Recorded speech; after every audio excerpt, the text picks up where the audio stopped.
देखा देखा भाई का गजब के लड़की आवती है भाई। ए भाई काल लड़की भी अरे देख के दिल मस्त हो गई बा। का विचार बा? सही कहा तारा भाई। अरे इतना रुक गई।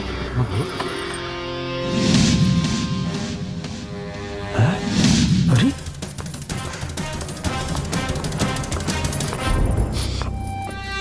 का बोले? कुछ ना, हम तो इस बन के कहत रहनी है। तू कुछ तो बोलत रहले। तू बोले कि एकदम तैयार हो गल बड़ी, बिल्कुल खाए लायक। ते हम की खाइबे? इतना दम्बा कमर में।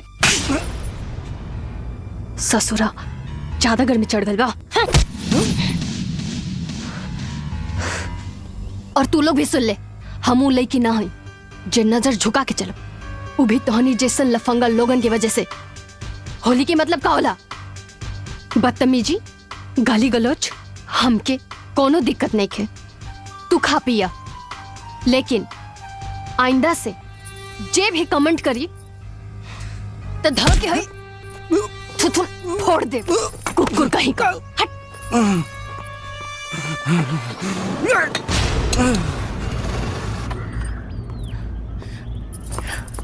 अरे बाप रे। सॉरी सोना। का सॉरी? हम कब से इंतजार करता नहीं और तू अभी आवता। तो के पता बा हम कितना मुश्किल से आयल बनी। अच्छा कोनो बात ना, हम तोरा खातिर कुछ ले आइल बानी। का? ना जे तो ना, प्लीज प्लीज ना। होलिया!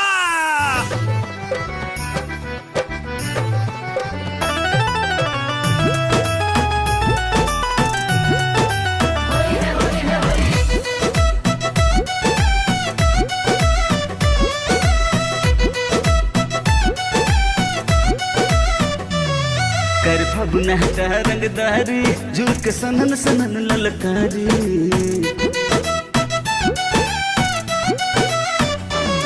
कर फगुना का रंगदारी, झुक सनन सनन ललकारी। रंगवा के ने से छलकाई बाटे, रंग से भरल पिचकारी। उमड़ल फगुनवा में होलिया के दिनवा में फर फर उड़े गुलाल। मलपुआ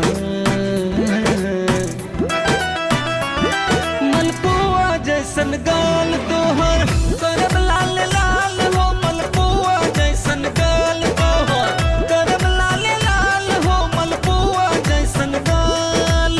मचल खूबे लुट्टू बाटे, होली में ना छुट्टू बाटे। मना के रखो संभाल, बाटे रंग से एलर्जी हमके। छुआ ना गाल, बाटे रंग से एलर्जी हमके। छुआ ना गाल, बाटे रंग से एलर्जी।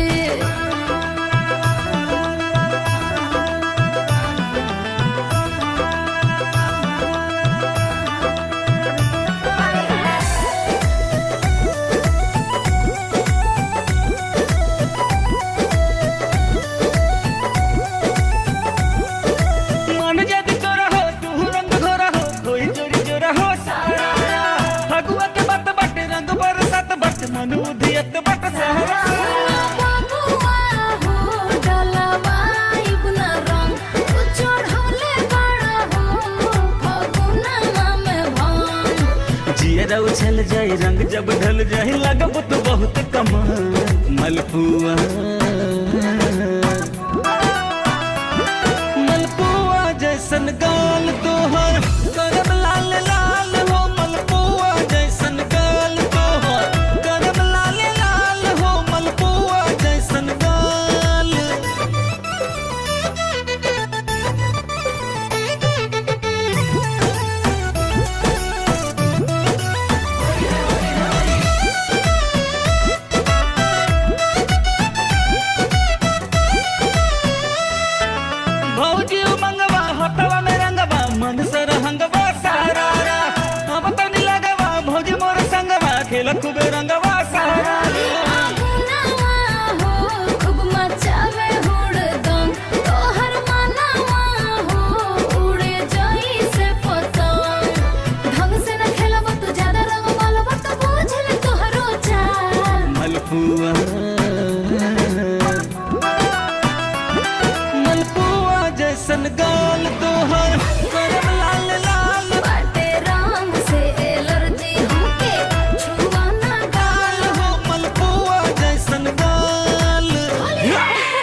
हम तोहरा से परेशान हो गइल बनी।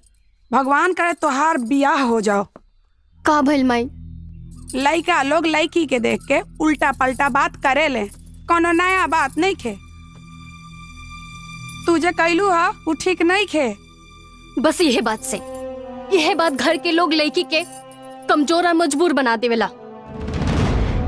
लड़का के तो हर तरफ से सपोर्ट मिलेला, तो फिर लड़की के काहे ना मिलेला? हर बात पे लड़की के रोक टोक लगेला, ये मत करा वो मत करा, यहाँ मत जा वहाँ मत जा।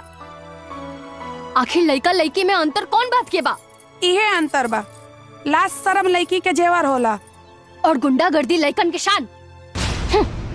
हम ना मानी ले सब, लड़की लड़का से कहीं से भी कम नहीं खे। हम ओकरा के बहुत कम मानी हा। होली रहल यही से छोड़ देनी, दोबारा हमके मिली ना तो इतना मारब कि मारत मारत हॉस्पिटल तक ले जाए। हम केहू से डरे वाला नहीं छी। वाह वाह बेटी, बहुत बढ़िया। आज तुम्हारी बात सुन के हमार टेंशन कम हो गई। हमरा हमेशा लागत रहे कि सुमन और सुरभि के कोनो भाई नहीं खे। लड़की बाड़ी, कोनो मुसीबत आई तो अपन रक्षा कैसे करी है। लेकिन आज विश्वास हो गई कि हमार सुमन बेटा से बढ़ के बाड़ी। जब गांव के लोग बतौलस कि हमार सुमन उ लखेरा के मार्त मार्त सबक सिखा देली, तो हमरा के बहुत खुशी भाई लागल कि बेटी बेटा से कम नहीं खे। हाँ हाँ, बढ़ावत रही बेटी के मन। ऐसे ही पूरा जवार में नाम हो जाई, तब बेटी के शादी खातिर जूता घसीटत रहम।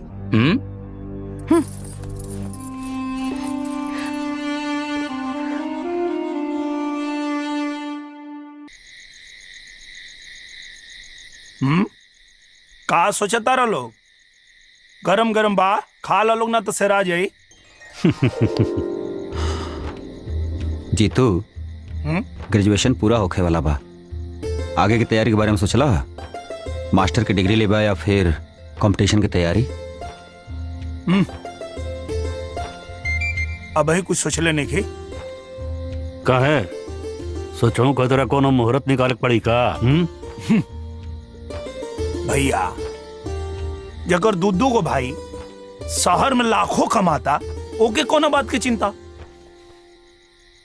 अभी परीक्षा दिले बानी ना, अब जबले रिजल्ट आवता तबले मजा करे दा लोग। तू ऐजा मजा के बारे में सोचता रह। अब भैया तेरा भविष्य के लेके कितना चिंता करता रहे, तेरा कुछ पता बा? का भइल भैया के? अभी तो कुछ भइल नहीं खे, लेकिन तू अपन जिम्मेदारी ना समझ पाना तो उनके शुगर और ब्लड प्रेशर जरूर हो जाई। काहे से कि भैया तोहरा नौकरी के लेके बहुत चिंतित रहलन। हाँ,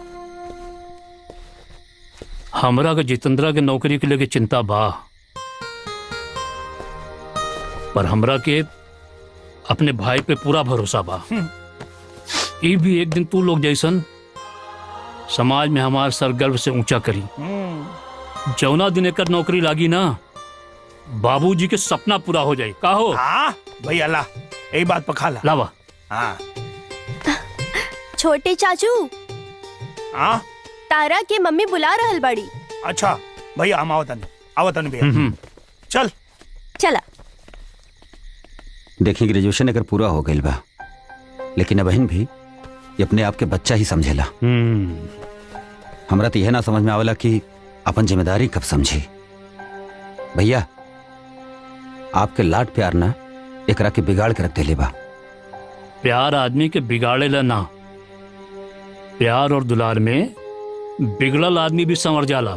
छोटा एक खातिर लाड लड़ावत बा, लेकिन हम जानी ला हमार भाई बहुत होनहार और जिम्मेदार बा।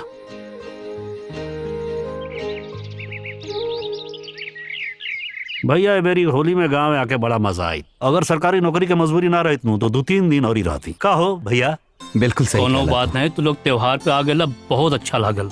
ऐसे त्योहारे तुहारे आ जाल करा तू लोग। जरूर भैया, जरूर। चला, ये सामान उठावा और गाड़ी में रख दो। अच्छा। ए कृष्णा, भैया आई पकड़, सामान पकड़, सामान उठा के गाड़ी में रख। हम भौजाई को उठा के गाड़ी में रखा। आवा भैया।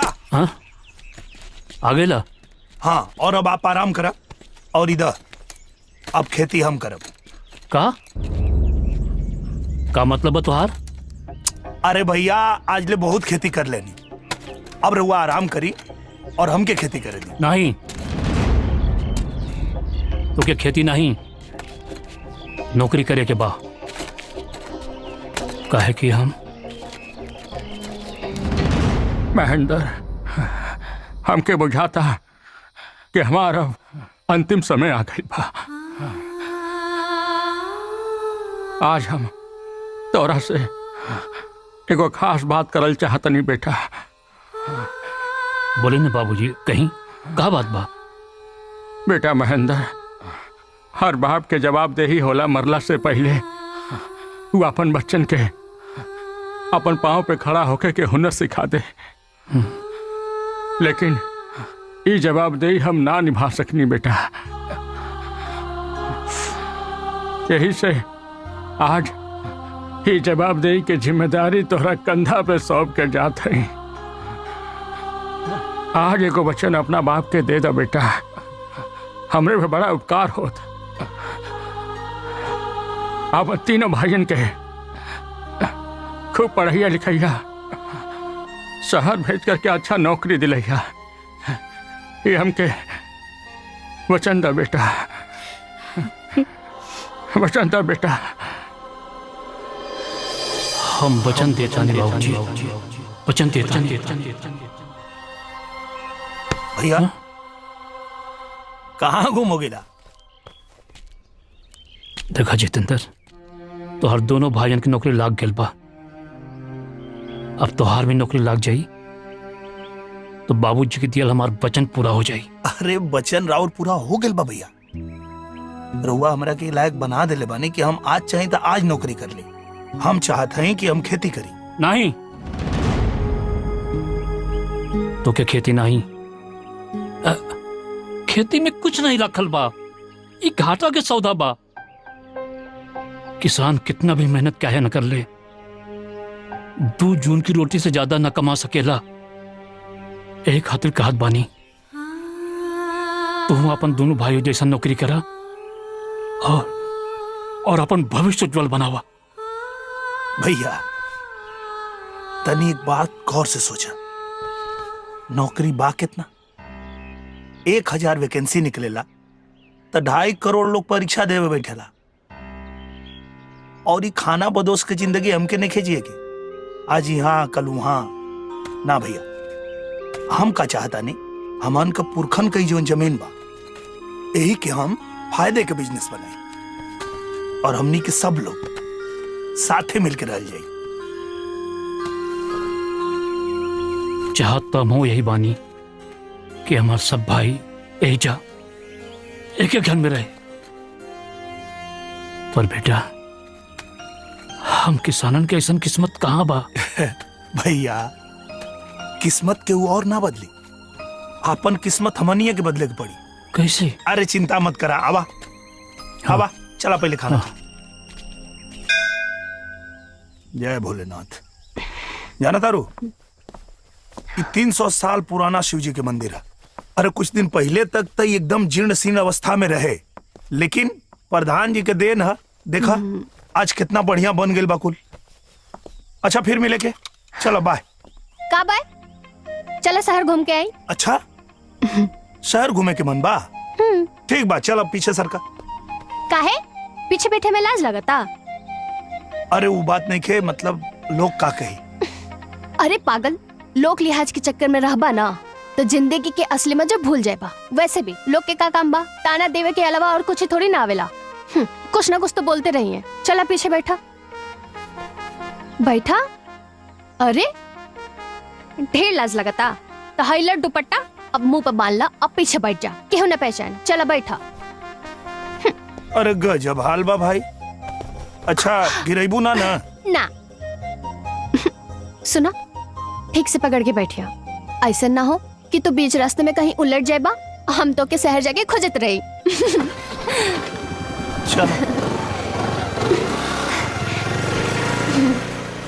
अरे डिस्को में चले?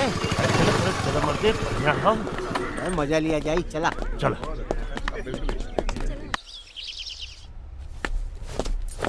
अरे भौजी नमस्ते। आप बहुत अच्छा खेलू है, बहुत जोर से भूख लागल रहे। अब 1 मिनट उठा, ओइजा बैठा। काहे? ई भैया के सीट हा, तोरे खातिर हम दूसर थाली ले आवतनी।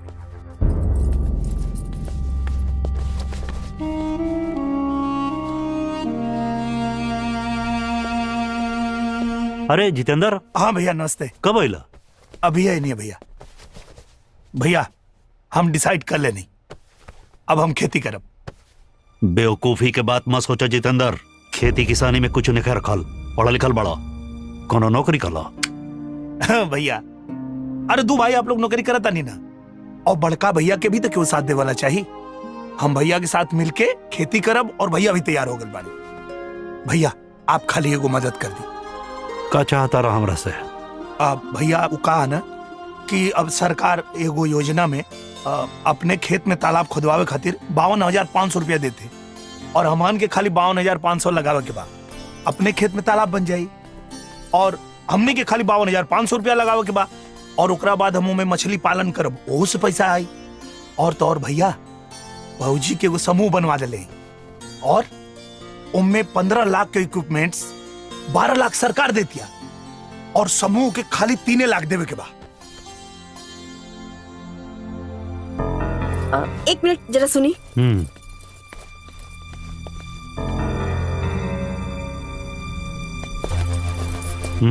खबरदार जी ट्रैक्टर दिलवाई, कुछ ना होई उनकरा से, और लोन के पैसा आपके ही चुकाए के पड़ी। अब ही नहीं समझा दी, जाइए जैसे। अरे जाइए।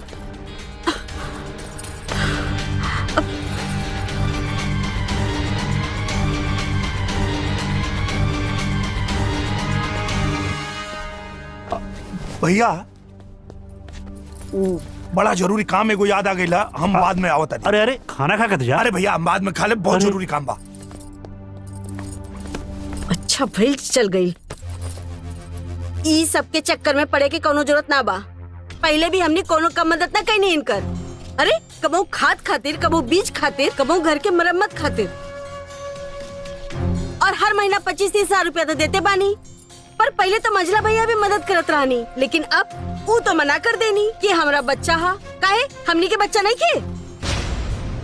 रेखा भैया हमनी खतरा बहुत कुछ कहले बाड़न, हमनी के कोनो बात के मना नहीं कैले, हम उनकरा के ना नहीं कर सकत।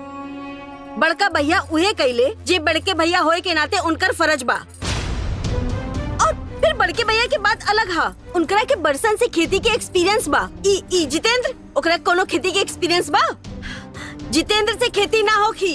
खबरदार जे ट्रैक्टर के पैसे दे रहल बानी, अगर हमके पता लागल कि आप ट्रैक्टर के पैसे देनी, तो एगो बात जान ली, हमसे बुरा केहू ना होखी।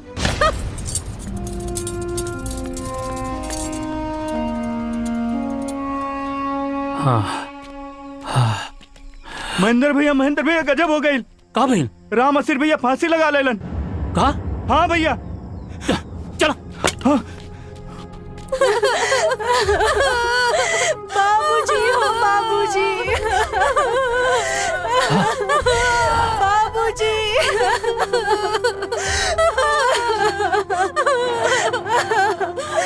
बाबूजी।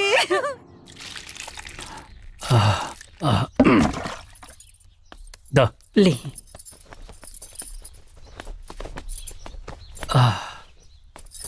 जाना तोड़ पार्वती का रामाशीष 2 साल से शादी की तैयारी करत रहे। हाँ। अपन बेटी के परसोइया हमरा से कहस, ए भैया एहू साल जितना अनाज हुई सब बेच देहब।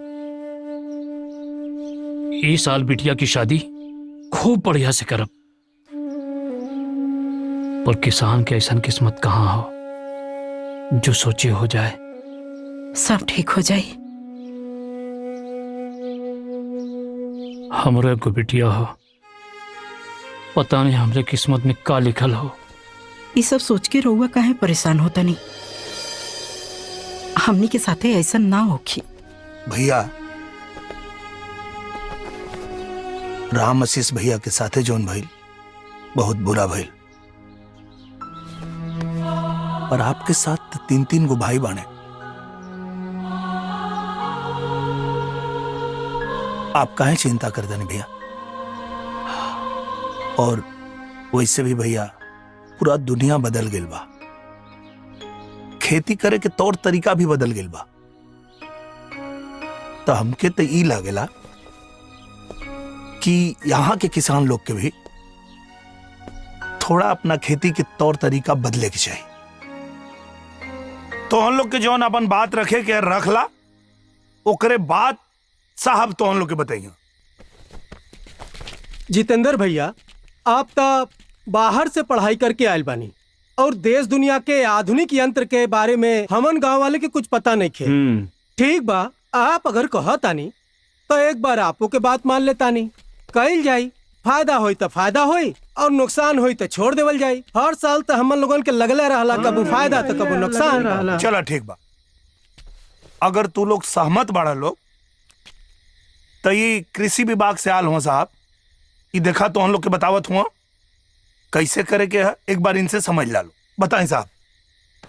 देखिए, प्रदेश की जो सरकार है किसानों के प्रति बहुत ही ज्यादा चिंतित है और चिंतित होने का सिर्फ एक ही विषय है कि इनकी आमदनी कैसे बढ़ाई जाए। तो उसको लेके बहुत सारी योजनाएं चलाई जा रही हैं और उन योजनाओं का आप लोग फायदा उठाइए। उन योजनाओं के बारे में मैंने जितेंद्र भाई साहब को सारी बातों से अवगत करा दिया है। इनसे जानकारी लेके उनका लाभ उठाइए। जब उनका आप उपयोग करेंगे तो आपकी आमदनी बढ़ेगी। देखा, मूल बात यह है कि जवन खेती का तरीका आओ के बदले क्या काहे कि अगर खेती नुकसान का बिजनेस रही तो मल्टीनेशनल कंपनी आवत खेती करे। सही बात, सही ना, मल्टीनेशनल कंपनी खेती करे आवत है, मतलब खेती में फायदा। जी जी हाँ, अब वो खेती के करे का थोड़ा तरीका बदले के पड़ी। जौन वैज्ञानिक तरीका से खेती करवा लोगन तब जाके उमें लाभ होई। और एगो बहुत बड़ी गलती करे ला लोग, वो साहब जो ने लोग डंठल जलाते हैं उसके बारे में बता दीजिए। हाँ, देखिए, हम लोग जान नहीं पाते हैं कि नुकसान क्या हो रहा है। हम अच्छाई की जगह पर बुराई का काम कर देते हैं।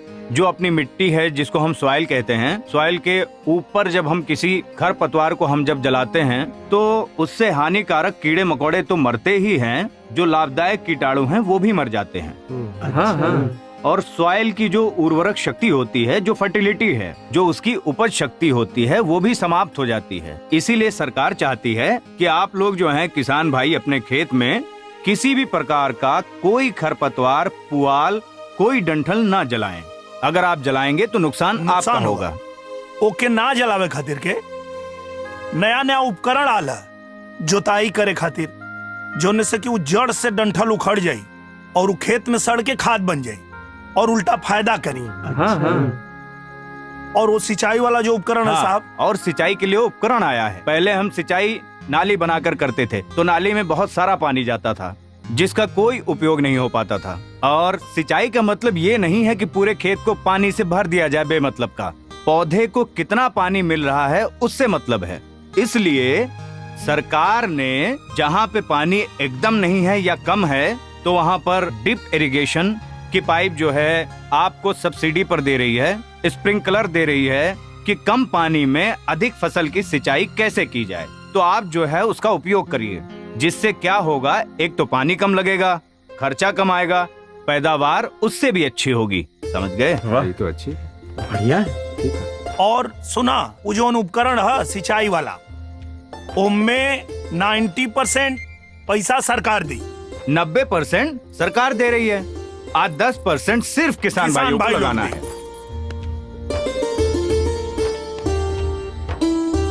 तो बाकी सब हम साहब से समझ ले लें। अब तो हम लोग निश्चिंत हो जा। अब हम जैसे कहत हैं वैसे खेती शुरू करा लो, जिससे कम लागत में अधिक पैदावार मिलेगी। वाह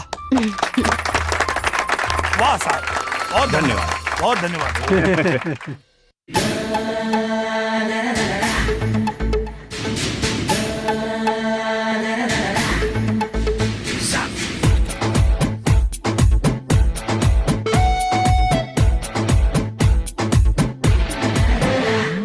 मिट्टी नहीं ये सोना है, फिर किस बात का रोना है।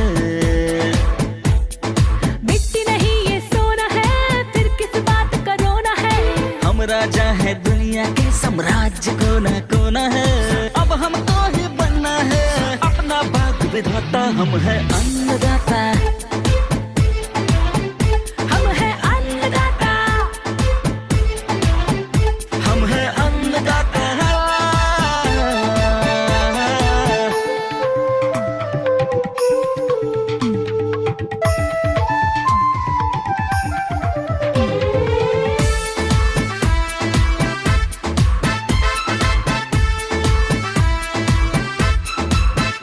देखो बदला है जमाना छोड़ो अपना राग पुराना अब क्यों हमको हमको हमको रहना पीछे विज्ञान की मारा मारी हम भी बदले खेती बारी क्यों ना हम भी नई दिखाए कीजिए नए नए बदलावों से हम भी जोड़े नाता हम है अन्नदाता हम है अन्नदाता हम है अन्नदाता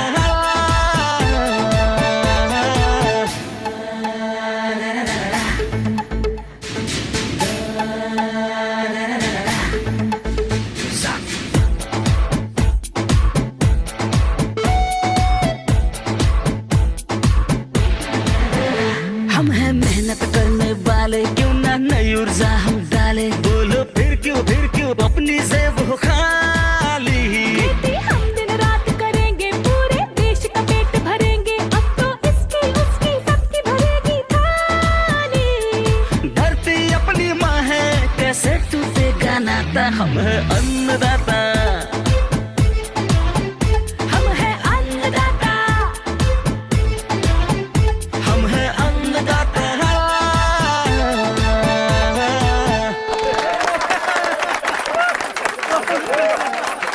महेंद्र, ए महेंद्र, महेंद्र।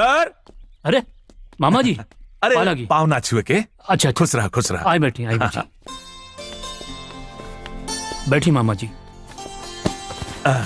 शिल्पा, ए शिल्पा, मामा जी आयल बाड़न, एक लोटा पानी लेके आई है। और बताइए मामा जी, घर परिवार में सब ठीक बानू? हाँ महेंद्र बाबू, भगवान कृपा से सब ठीक बा। हाँ। मामी की का हाल बा? अरे वो ना ठीक बाड़ी। अच्छा तका। नमस्ते मामा जी। खुश रहा बिटिया। नहीं मामा जी। अरे ले ले भाम। अरे मत परेशान होगा भाई। अरे नहीं, अरे भगना है आपके। महेंद्र बाबू। हाँ। हमें को बहुत जरूरी काम से आइल बानी। हाँ। प्रणाम मामा जी। खुश रहा। और सब बढ़िया? सब ठीक बा। अरे अब्बे आइली है। अच्छा महेंद्र, ई बतावा कि शिल्पा सयान हो गइल बिया, एकरा शादी के बारे में का सोचले बाड़ा? मामा जी, जितेंद्रा बीए कर लेलस तो सोचा था नहीं पहले एकर शादी कर दी, ओकर बाद शिल्पा की शादी के विचार बा। ना, तुम्हारी विचार गलत बा। हाँ? हम मानत आने के जितेंद्र का उम्र शिल्पा से ज्यादा बा, लेकिन शिल्पा लड़की बिया और लड़किन के समय पे बिया होखल जरूरी होला। ना तो का होला, गांव समाज में लोग 10 तरह के बात करे लागला। मामा जी सही कहता रे भैया, पहले शिल्पा की शादी हो जाए, बाद में हमार हो जाए, का दिक्कत बा? चाचू, हम भी शादी करे के ना चाहता नहीं, शादी से पहले जॉब करे के चाहता नहीं। हाँ, यो सही कहतिया, पहले जॉब कर ले, उसके बाद ब्याह कर ले। शिल्पा बिटिया, एक काम कर, तू अंदर जा।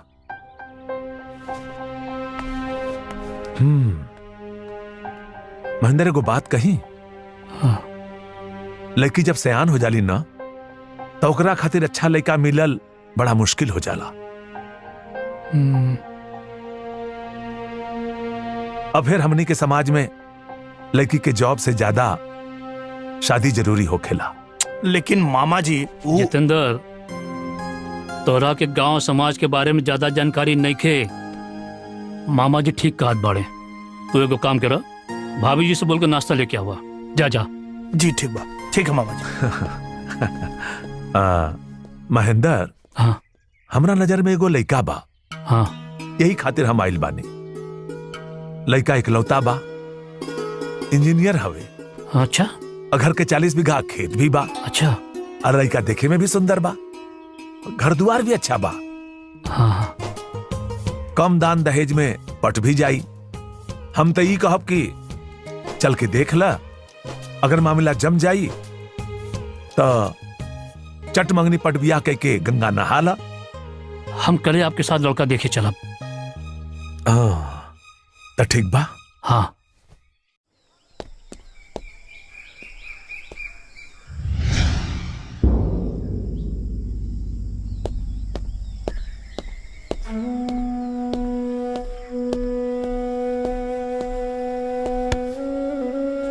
का भाई?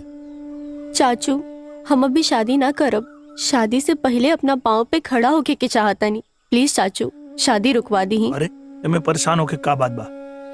हम बात करब ना भैया से। पागल, चल।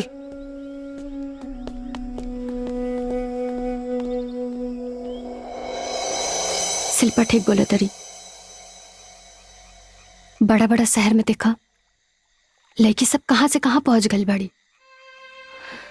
बैंक से लेके एरोप्लेन तक उड़ा रहल बाड़ी। आ गांव की लड़की आज भी चूल्हा और चौका में फसल बाड़ी। लड़का आ लड़की में जब लड़की के घर वाला ही लड़की में इतना फर्क करी तो लड़की के ओकर ससुराल वाला लड़की के संगे पराया व्यवहार काहे ना करी। हम शिल्पा के साथ बने, ओकरा पहले नौकरी करे के चाहिए।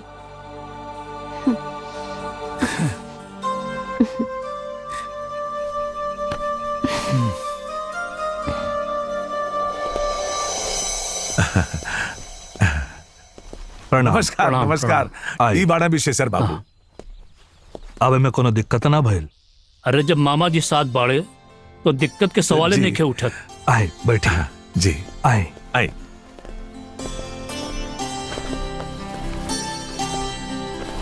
इन्हीं रामू, चाय पानी लेके आओ। रउआ कहत रहे कि हमार होखे वाली बहू नौकरी कर चाहत रही। जी।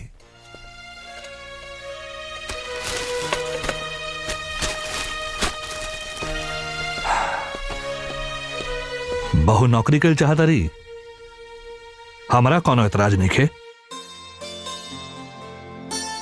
अगर पति चाहता कि पत्नी नौकरी करे तो करे। जी। हमरा एकरा से का मतलब? ई कुल बेटा बहू समझे।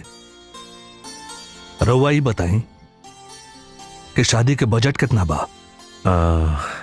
देखी, रउआ घरे शादी के रिश्ता लेके आइल बानी तब कुछ सोची विचार के आइल होखो। तब तो ठीक बा, शादी के बाद आगे बढ़ा सकिनी। जी।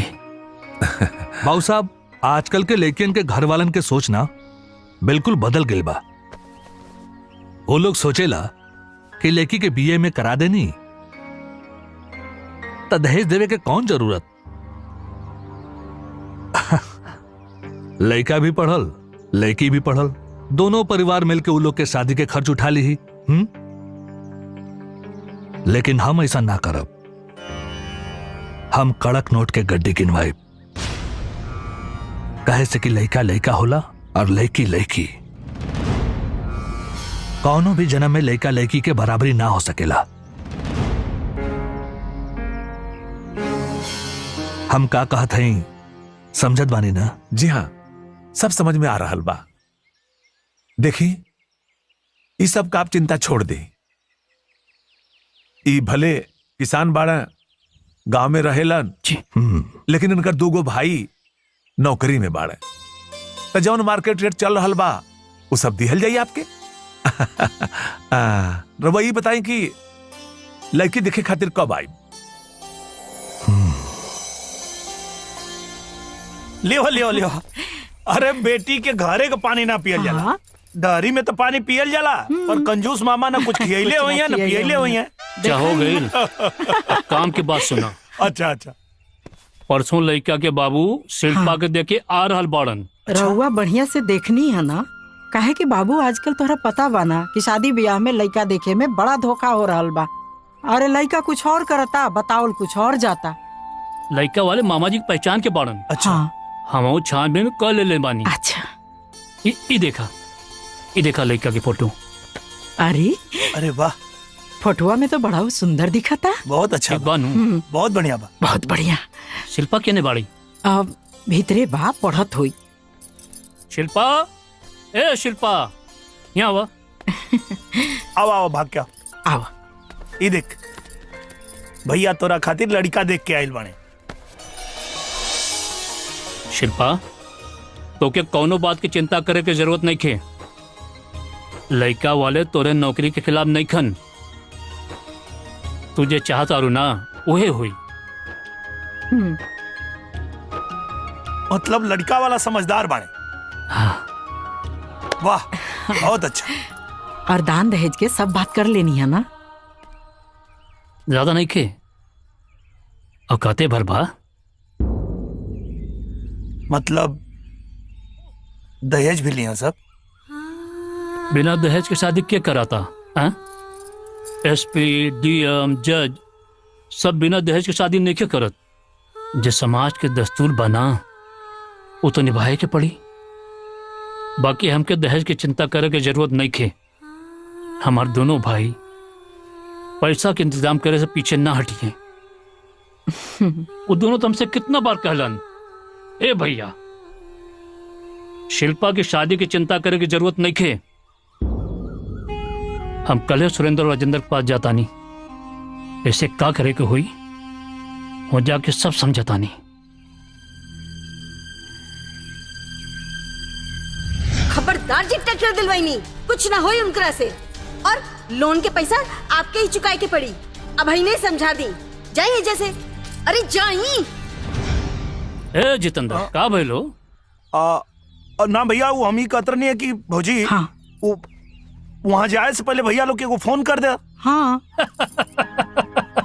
जितेंद्र, हम बात कर ले बानी। और यो संजोग देखा कि सुरेंद्र भी राजेंद्र के घर आवे वाला बा। दोनों से एक जगह मुलाकात हो जाई। कम से कम फोन करके ही तो बता दा कि बहनी की शादी तय हो गई। पागल बड़ा हैं? ये सब बात फोन पे कर जाला हैं? हम जाता नहीं ना, हम सब बतिया ले। ठीक बानू, तू चिंता काहे करत बड़ा?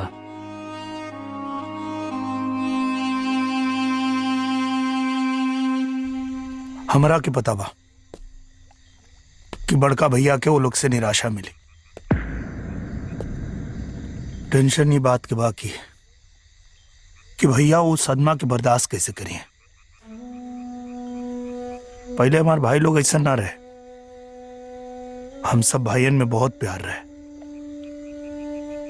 पर शादी के बाद वो लोग इतना कैसे बदल गए समझे में ना आई। सुमन, औरत के स्वभाव ऐसा काहे होला? भाई भाई के बीच के प्रेम के खत्म काहे कर देवेली? बड़का भैया हमारा खातिर भगवान जैसन बना। हम उनकर अपमान और आंख में आंसू बर्दाश्त ना कर पाए। जीतू, हर औरत एक स्वभाव के ना होली।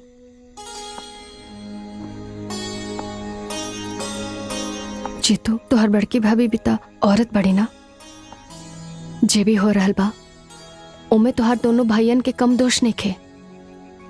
वो अपना बड़का भैया के प्रेम और त्याग कैसे भूल गए?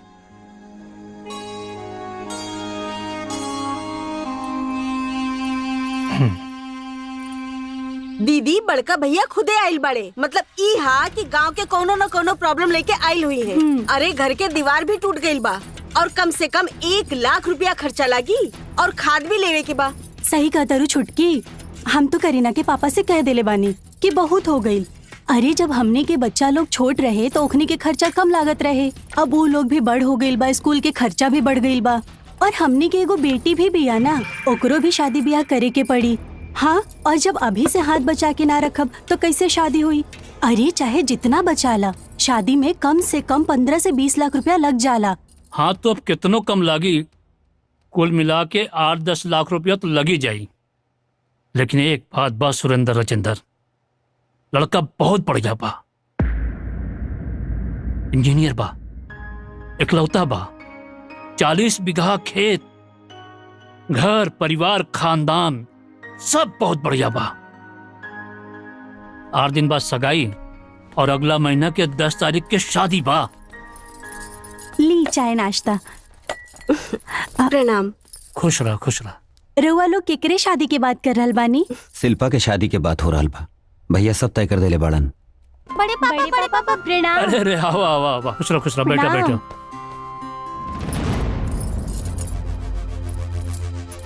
एक मिनट सुनी, तनी अंदर आई ना।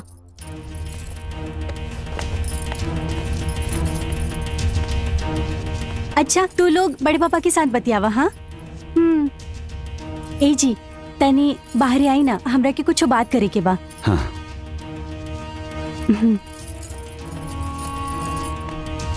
भैया आप चाय पिया, हम आवता नहीं। देखा हम तो लोग खातिर का लाल बानी, ई देखा, ई तोहरे खातिर आई, तोहरे खातिर। पढ़ाई लिखाई ठीक चलत बानू? हाँ बड़े पापा। जा जा जा जा पढ़ाई कर जा। इतना दहेज दे के शादी कई जरूरी बा? बोली का बोली भैया, ये शादी फिक्स करे से पहले हमरा से पूछ रहा का? हमनी के दोनों भाई के अभी पता चलता। अरे तो अब पता चल गई ना, जरूर वो दहेज खातिर पैसा मांगे आयल हुई है। हम दोनों जना से कह देता नहीं कि एक को पैसा देवे के कोनो जरूरत नहीं खे। सारा खेत तो उन्हीं की जिम्मे बा। 25 से 30 साल हो गए खेती कर रहल बानी, हमनी तो 100 रुपया भी नहीं खी जानत। अरे छोटकी, सब पैसा वो जमा करके अपने पास रखले हुई हैं। वो झुट्ठो हमने के लागे आ गई पैसा मांगे खातिर। भैया रेखा अभाभी ठीक कहता लो, आखिर शादी के पैसा के हम इंतजाम कहाँ से करे? हमरो तो बच्चा बड़ा सन, पढ़ाए के बाद लिखाए के बाद शादी करे के बाद हम ये शादी में 15-20 हजार से ज्यादा ना दे पाए। बाकी रोरा अपन सोच ली। तोहरा का लागत है हमरा लगे पैसा के बरसात होता? हमरो एगो बेटी भी है, धीरे धीरे वो सयान होती है। ओकरा शादी ब्याह के लेके हम खुद बहुत चिंता में रहता नहीं।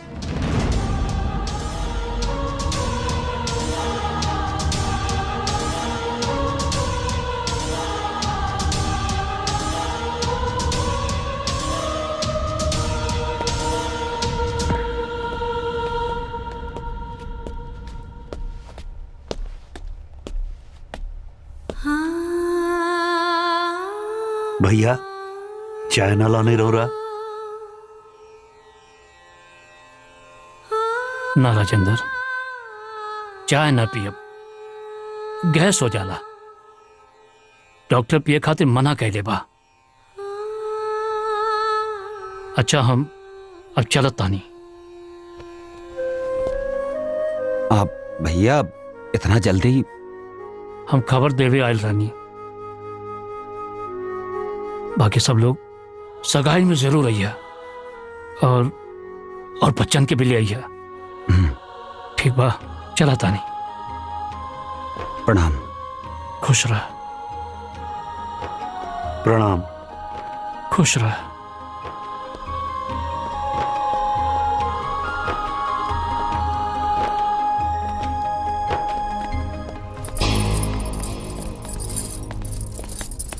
का भइल जी? भैया हमनी के बात सुन लाले, यही से नाराज हो गई। ठीक भइल जे सुन लेनी, हमनी के मना तो ना करे के पड़ल। अरे इतना साल से खेती बाड़ी कर रहल बाड़े, खूब पैसा बचा के रखले हुई हैं। सुनी, छुटकी एकदम सही कहतिया। हमनी के उनका बीच में आवे के कोनो जरूरत नहीं खे और ना ही उनकरा के पैसा देवे के बा।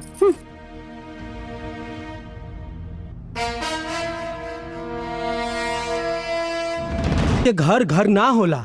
हाँ। हमार बात माने, महेंद्र के बियाह करवा दी।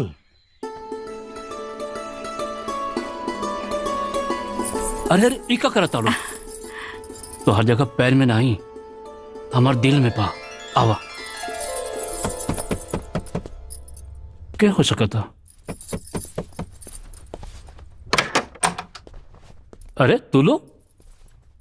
भैया भैया हम कमरा में ना सुतब, हम तोहरे लगे सुतब, हमनी के डर लागता।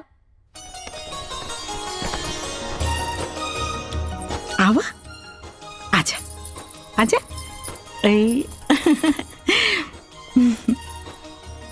पार्वती, आज हम तुझसे को वचन चाहता नहीं।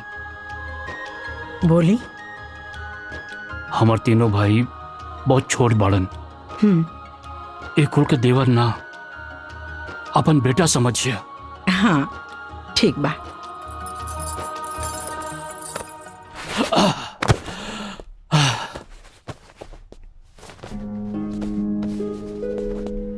सेठ जी, इतना कम कीमत पे हम अनाज एक खातिर देनी है कि परसों हमको अपने भाई के पैसा भेजे के हो।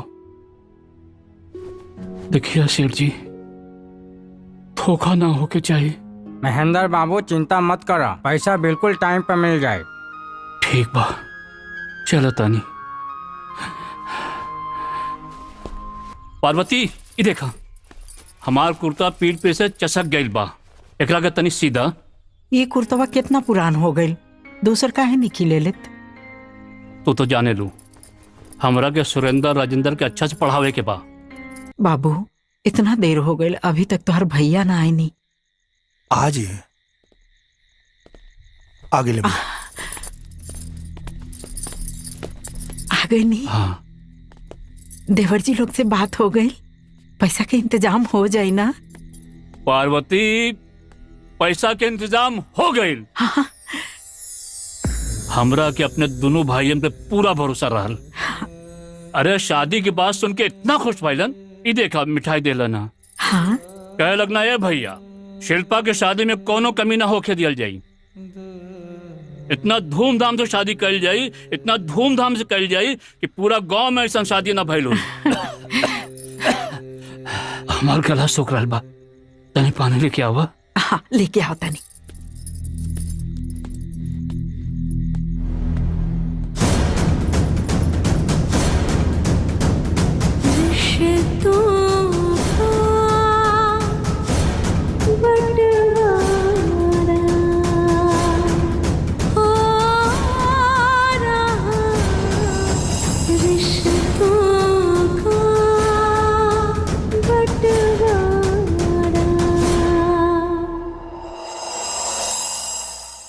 बड़का भैया कहत रहे कि दोनों भैया लोग मान गए बा और कहल लोग कि शिल्पा के शादी में कोनो दिक्कत ना आवे दी लोग। लेकिन हम बड़का भैया के चेहरा पढ़ लेनी। बड़का भैया झूठ बोलता रहे, जरूर दोनों भाई मना कर दिले हुए हैं। अब बड़का भैया की टेंशन कैसे दूर करी, यह समझ में नहीं आवत। दहेज लड़का लड़की के परिवार खातिर कितना बड़ दुश्मन बा, आज ही बात हमके समझ में आ गई। पता ना कि लड़का लड़की के बीच में इतना बड़ भेद कैले बा, लेकिन जे भी कैले बा वो लड़की के बहुत बड़ दुश्मन हुई। हमके तो हमार दोनों भाई लोग दुश्मन लगता। भैया और भौजी कहा ना कैलो लोग खातिर, और आज भैया भौजी के तपस्या के ही सिला दे रहल बालो। और दोनों के हम कबो माफ ना करब।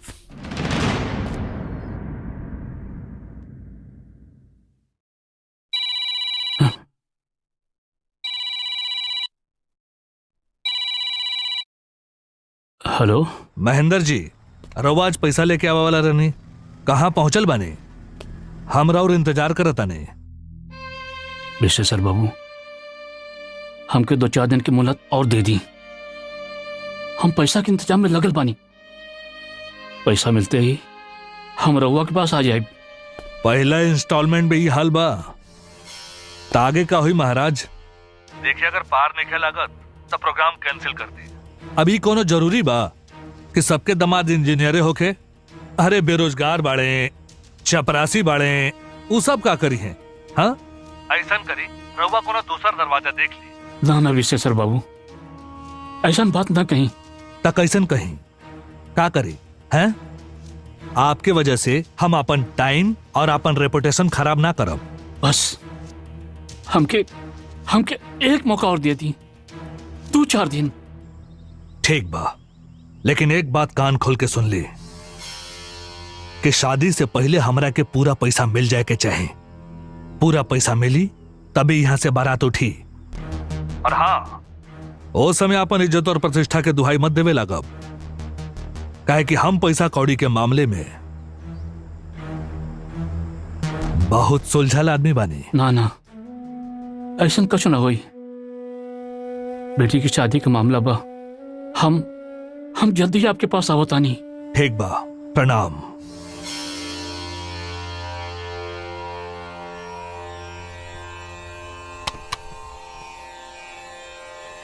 रिश्तों का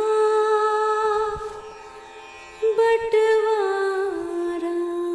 बाबूजी, हमरा के बहुत भरोसा रहे कि शिल्पा की शादी में दोनों भाई पूरा मदद करिए, लेकिन हम गलत साबित हो गए। नहीं, हम अपन आंख से देखनी है कि परिवार के पाया में खून लग गई बा।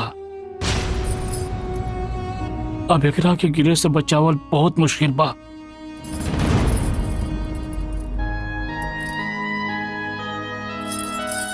ए जी,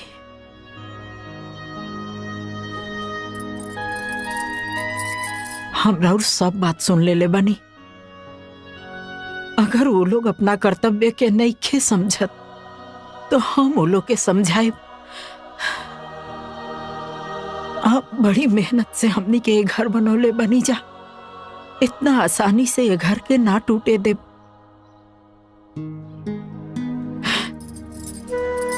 हम वो लोग से बात करब। जब बाल बच्चा अपना फर्ज के भुला जाला ना, तो माँ बाप के कर्तव्य होला ओकरा के सही राह दिखावे के। हम रिश्ता में भौजाई भले लागे नी, बाकी रेगो माई से कम प्यार हम नहीं देले वो लोग के। हमार जाए के इंतजाम कर दी, हम जाए वो लोग के समझावे।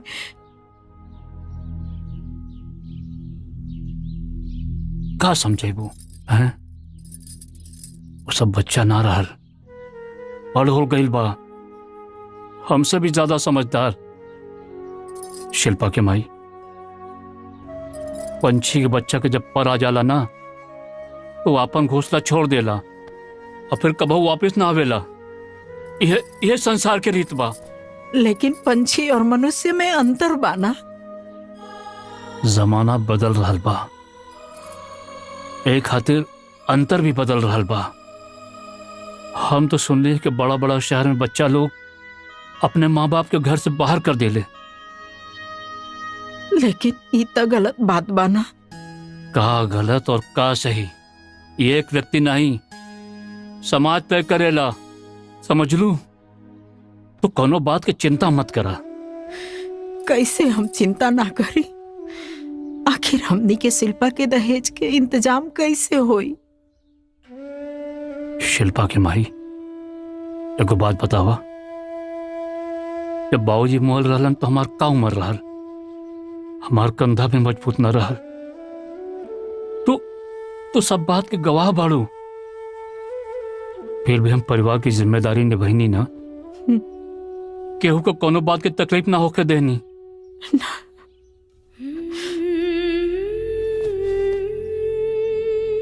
बाबूजी के बोझ तो हम उतार देनी। शिल्पा के ब्याह सिर्फ हमार जिम्मेदारी है। इस देह में अभी बहुत ताकत बा। सब जिम्मेदारी निभा देब हम। तू चिंता मत करा। अरे का अरे बड़का बड़का लोर का है टपका रहा बाड़ू। हाँ, के बचा के रखा। शिल्पा के ब्याह के बाद विदाई में काम आई। अरे माई बाड़ू, ना रहबू तो बराती लोग का कही हैं? रहुआ कौन माटी के बनल बनी? ये तो सही पूछ लो। हम बलवाई नहीं, केवाल माटी के बनल बानी। सुखला पर पत्थर लेखा कठोर। चंदू जा एक गिलास पानी लेके आवा, अभी पैसा का इंतजाम करेके बा। जा।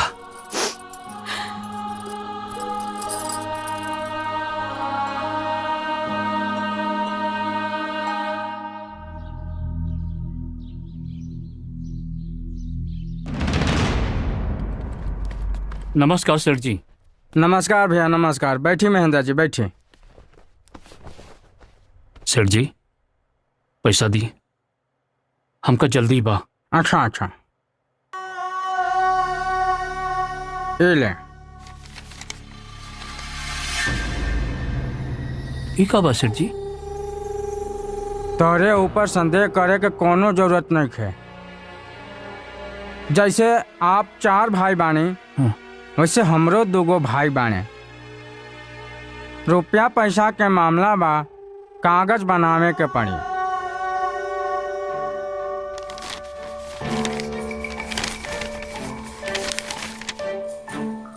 एमे लिखल का बा?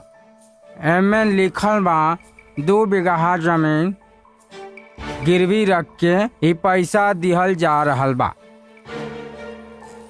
जब आप पैसा वापस करब त ई कागज आपके वापस मिल जाए।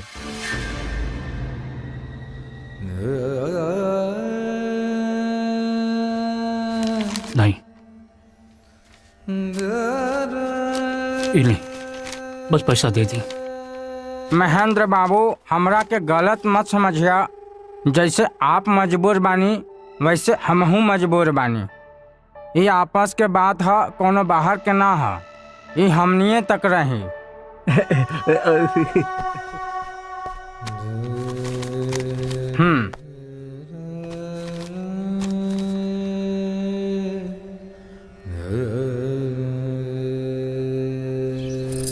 शिल्पा, हाँ? चाचा की रोटी लेके आवा। देता नहीं।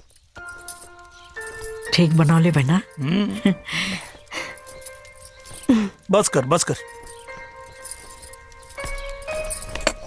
पार्वती। हाँ? पैसा आ गए। सुरेंद्र राजेंद्र पैसा भेज दिलन। हाँ? हमका लड़का वालन के पैसा देखा थे, आजे जाए के हुई। हाँ? जल्दी से एगो धोती कुर्ता निकाल दा। हाँ? हम तैयार होत बानी। चले, हम देता नहीं। दे क्या होता नहीं।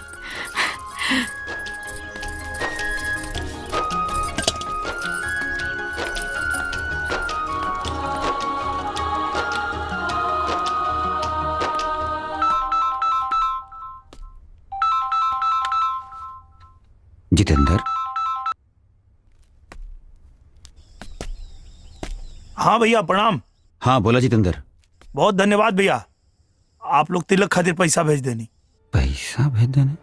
अरे हम आप लोग के बारे में एकदम गलत सोचत रहनी भैया। आप लोग के खातिर आज मन में सम्मान बढ़ गया। धन्यवाद भैया, प्रणाम। काजी केकर फोन रहे? हाँ? जितेंद्र के। का कहलन? कहत रहा है कि रउआ लोग तिलक के पैसा भेज देने, वही के धन्यवाद बोलत रहा है। लेकिन हमने के तिलक के पैसा मतलब हम तो भेजले नहीं थे। राजेंद्र भेजले बा का? रुका, पूछा था नहीं।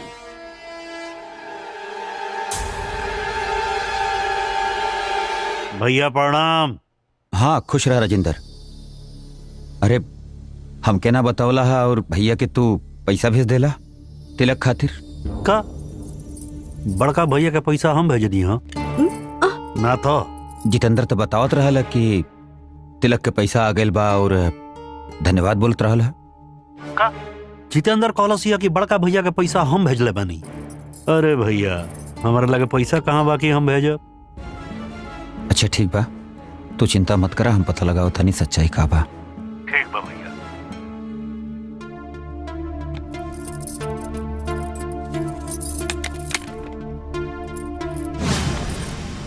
एमे सोचे के का बात बा?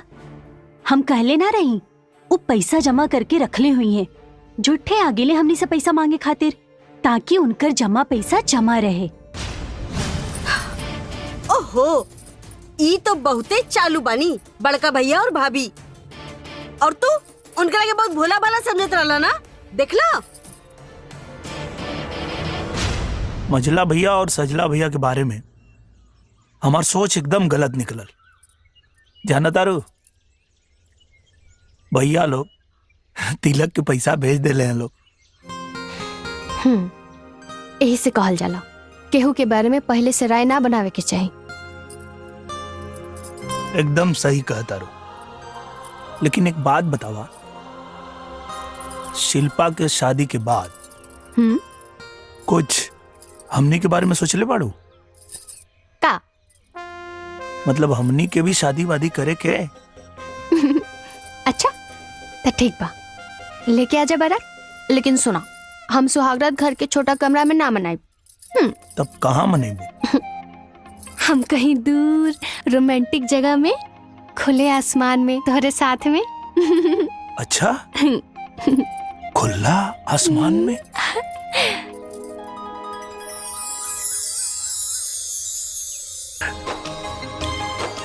जोड़ी निमन लागता।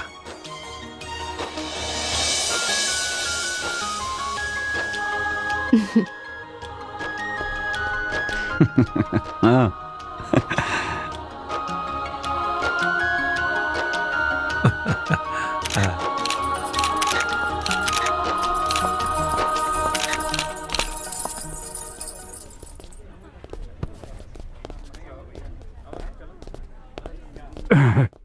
सुरेंद्र भैया, जौन सगाई हो रहल बा ना, हमारे बड़का भैया को वजह से हो रहल बा। का? हाँ। का कहता रह तू? अरे महेंद्र भैया ना हमारे बड़का भैया के लगे आयल रहना।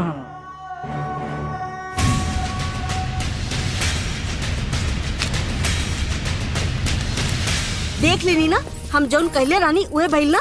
ऐसे नहीं करके उस सब के हिस्सा हड़प जाइए। अब का सोच रहल बाड़ा? अब भाई ना बोलबा तो कब बोलबा? आज सारा समाज और गांव इकट्ठा बा, जाके बता दी महेंद्र भैया के करतूत का कहले हावे। अरे आज सगाई पहले तू लोगन हो जाए दे लोग, फिर भैया से बैठ के बात कल जाए ना। ना ना ना, रउआ लोग आज अब ये बात करी, नहीं तो पूरा जमीन जायदाद बेच दिए और हमने के पता भी ना चली। का सोचा तनी? चली अभी चली आई। अरे चली बात की समझा। चली।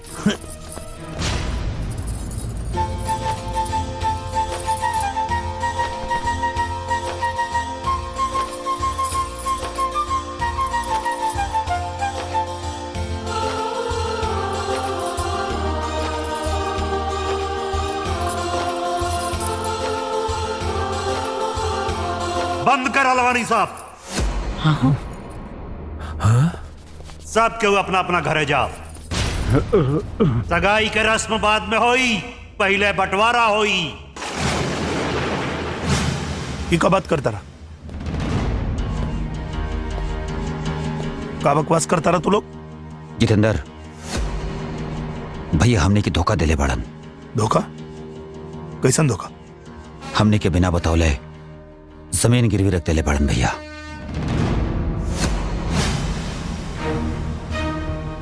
एक दो कट्ठा ना 2 बीघा। तब सेठ के भाई बतौला हमने के, तब मालूम पड़ला। लेकिन पैसा तो तू लोग भेजे रहा ना, हमने कोनो पैसा ना भेजले रहनी जा। वो तो तुम्हारा फोन आया तब हमने के मालूम पड़ला। तब जाके हमने के माता ठनकल की भैया के पास इतना पैसा आयल कहां से आओ।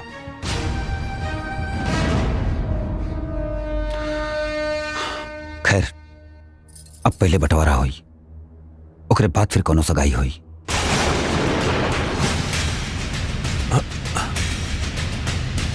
दिमाग खराब हो गया बा तू लोग के? हाँ? अगर भैया ये कदम उठैले हैं तो तोने लोग की वजह से। अगर तोने लोग पैसा भेजले रहता तो भैया का जरूरत पड़ी खेत गिरवी रखे के? महेंद्र बाबू, ये सब का हो रहा बा?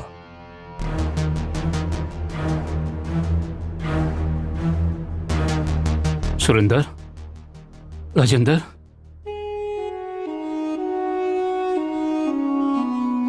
बिटिया की सगाई हो जादा।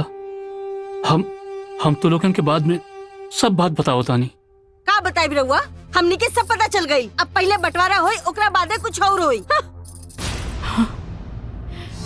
का महाराज, चला लोग जी अपन सहोदर भाई के साथ इतना बड़ धोखा कर सकेला, वो बाकी लोगन के साथ का करी। अभी सगाई ना हुई ना, रिश्ता कैंसिल।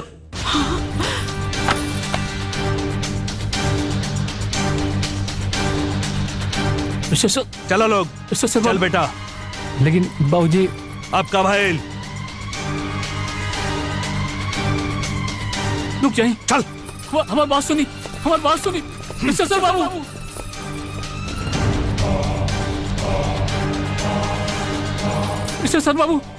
मिस्टर बाबू रुक जाइए।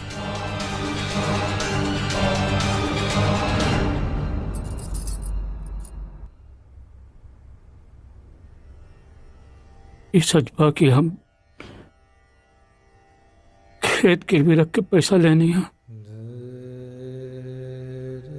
यह बात सच बा, हमरे मन में एक पैसा की बेईमानी नहीं की। हम जो कुछ भी कहनी है मजबूरी में कहनी है। अपन और अपन परिवार की इज्जत बचावे खातिर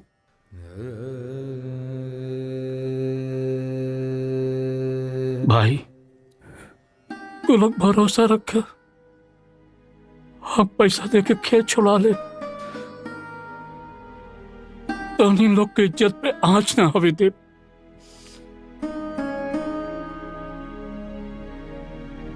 बाकी तू लोगों से विनती बा, जब तक हम जियत पानी घर और खेत के बंटवारा न होके के चाहिए। हम हाथ जोड़त बानी तू लोगन से। अरे ना भैया, रउआ जी गलती केले बानी, ओकरा बाद रउआ बात के कोनो भरोसा नहीं खे। अब बंटवारा तो होके रही। हाँ हाँ, अब बंटवारा होके ही रही, नहीं तो पता चलल कि अचल संपत्ति सब बिक गई बा। हमनी भाईयन के बीच में तू लोग तब मत बोला, तो अन्य लोग के बोले कि कोनो अधिकार देखे। काहे ना बोली, हमरो के अधिकार बा। हम ई घर पे ब्याह के आईनी है, कोनो भाग के ना आईनी। हमार पापा 5 लाख रुपया देले हैं दहेज में, और जितना अधिकार इनकर बा उतना अधिकार हमार बा। ठीक कह दिया छुटकी। भैया कह दे लोग बीच में ना पड़े। जितेंद्र, रेखा कुछ गलत ना कह लिया, इनकरो बोले अधिकार बा।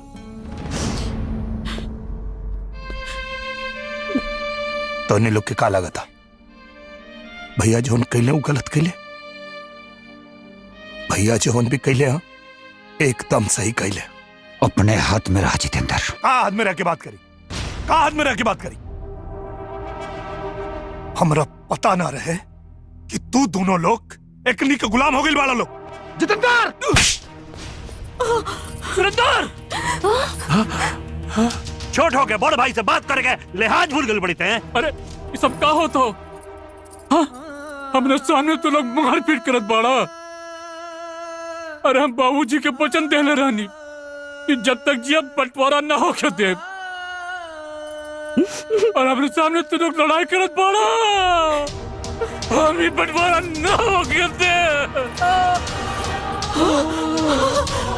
भैया हो गए, भैया भैया बुलाओ जल्दी। भैया देख लेनी दीदी, पसार देनी नया नाटक। भैया भैया भैया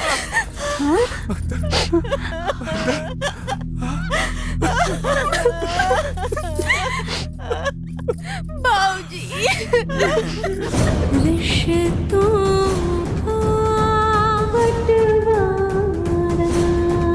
हो रहा, रिश्तों का बंटवारा।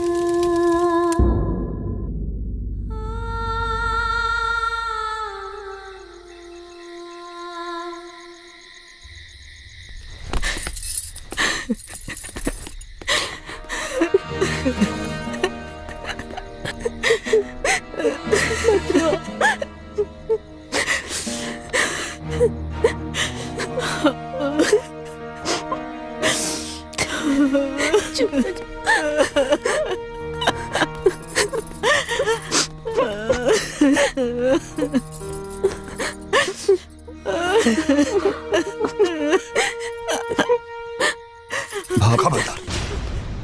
खबरदार अगर भाभी के छोला था तो उन्हीं के लालच की वजह से भैया हमनी के छोड़ के चल गए। अगर तोनी के भैया की बात मान ले रहता सर तो भाभी की मांग सुना ना भाई। भैया की मौत के जिम्मेदार तोनी के बाड़ा सर। जितेंद्र ये का बकवास कर रहल बाड़ा? तोरे चीखे चिल्लाए से ना हम डरे वाली नहीं की। उनकर मौत की वजह ना हम नहीं की। ई उनकर बेटी शिल्पा बाड़ी। कम दहेज में भी तो ब्याह हो सकेला ना, लेकिन ना बेटी की तो जिद रही राजा घरे जाए के। जा राजा के घरे, बाप के पहुंचा दे लो भगवान के घरे।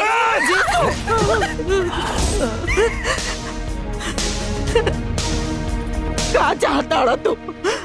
का चाहता रहा कि मुअला के बाद उनका आत्मा के शांति ना मिले? काहे हमार जियल मोहाल कैले बड़ा? हे भगवान, का हम गलती कैले रहे भगवान? कौन ना गलती के तू सजा दे रहल बड़ा?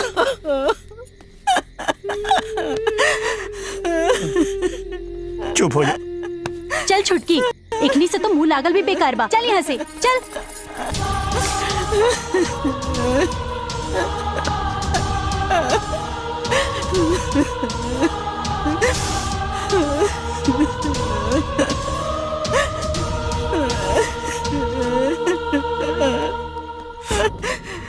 चुप रहा भौजी। पापी लोग के मासूम बच्ची पर भी दया नहीं किया। बाबू, हमार बाबू।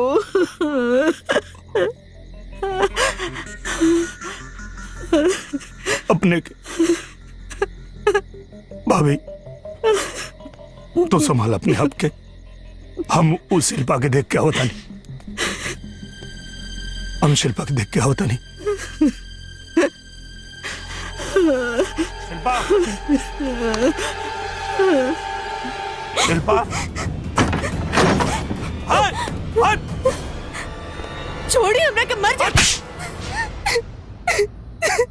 दिमाग खराब हो गई बात। मर जाए दी चाचू हमरा के। हमरा वजह से हमार बाबूजी हमनी के छोड़ के चल गए। हम बानी ये घर के बर्बादी के जिम्मेदार। एक बार भी ना सोच लो भैया हमनी के छोड़ के चल गए। और अब तो फांसी लगावे चाहता रू। एक कुबर ना सोच लो तू। बहूजी की का हाल हो, हमें दुनिया के काम मुंह दिखाए। अरे पागल, भले भैया ये दुनिया में नहीं खान, लेकिन हम अभी जिंदा बानी। और जब तक हम जिंदा बानी तो अन्य के कोनो चिंता करने की जरूरत नहीं है। अब समझ कि हम ही तुर बाप बानी। चाचू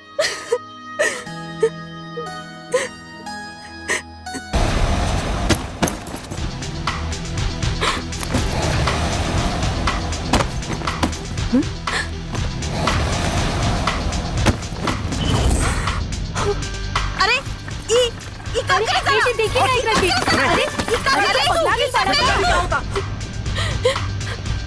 अरे अरे अरे इनका कब्जा दे।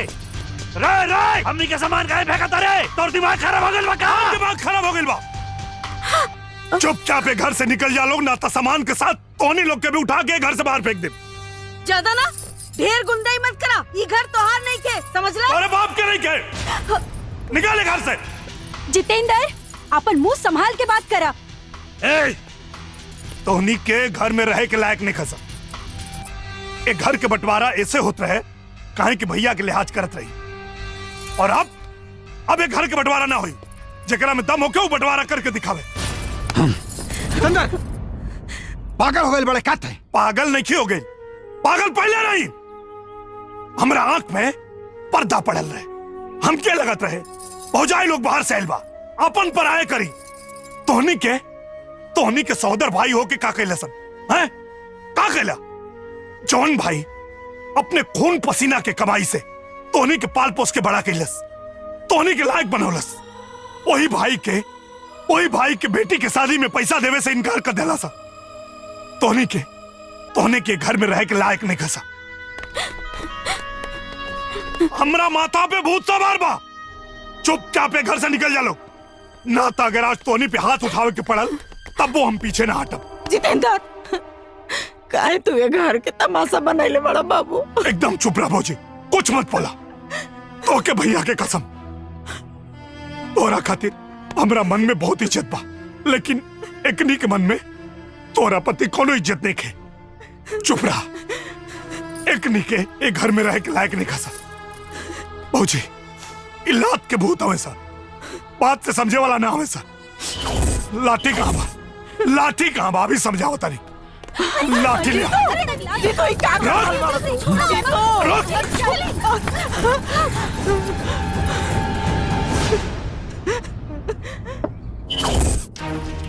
उनकरा के कुत्ता बना के ना छोड़नी ना तो हम अपन बाप के बेटी नहीं खी। बहुत गर्मी चढ़ गई बा ना, का समझत रहे अपने आप के?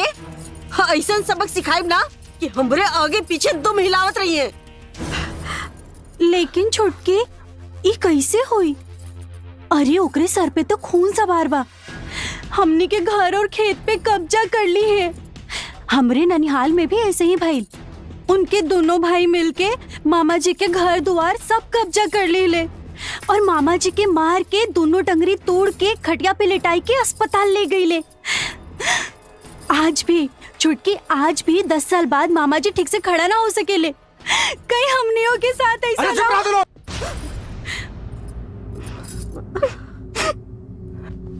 तनी हमरा के अस्थिर दिमाग से सोचा था लोग करे के काबा। भैया एगो दोस्त हमार वकील बा, कहत ओकरा से बात करके देखी का कहेला। बात करा ओकरा से। वकील साहब ऐसा कुछ करी कि सबसे पहले तक खेती पर रोक लग जाए। खेती बंद तो अनाज ना होई, ऊ लोगन के घर छोड़े के पड़ जाए। तब समझ में आई कि ऊ लोग कितना बड़ गलती कर रहल बा। जैसा आप चाहती हैं वैसा ही होगा।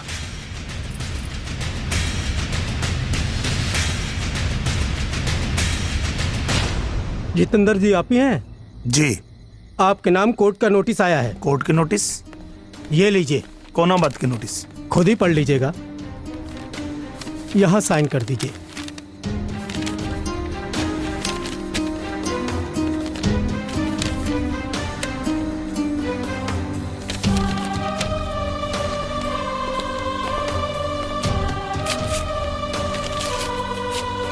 जीतू, कैसा नोटिस है बेटा?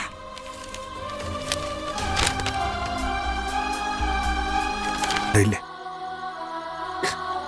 आज जौन घर के दुर्दशा भइल बा, एकर जिम्मेदार तो ना, एकर जिम्मेदार वो लोग बा। तू तो ये घर के लक्ष्मी हो बेटा, लक्ष्मी हो तू।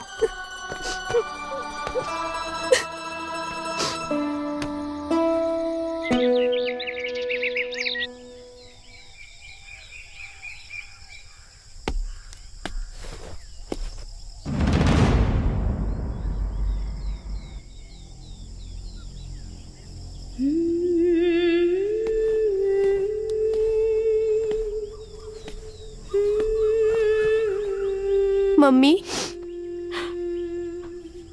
तू रोत हो? रोवाला से का दुख भाग जाई। कल से तू कुछ ना खैलू।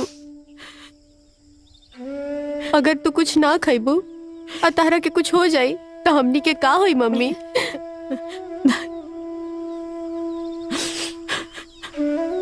थोड़ा सा खा लो मम्मी। नहीं, भूख नहीं के बाबू। थोड़ा सा खा लो मम्मी, भूख नहीं है। थोड़ा सा खा लो प्लीज। तू खैलू? जब तू ना खैलू तो हम कैसे खा सकीला तोहरे बिना?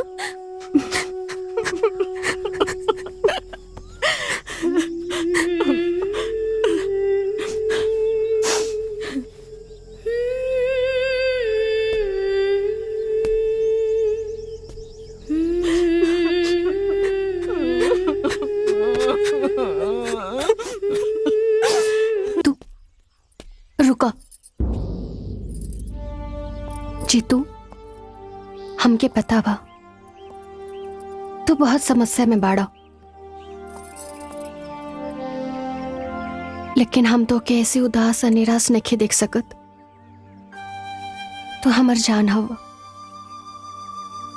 तुहार आंख में आंसू ना, होठ पे मुस्कान अच्छा लगेला। सुमन, हमार परेशानी तोरे समझ में ना आई, काहे कि हम अपने खातिर परेशान नहीं की।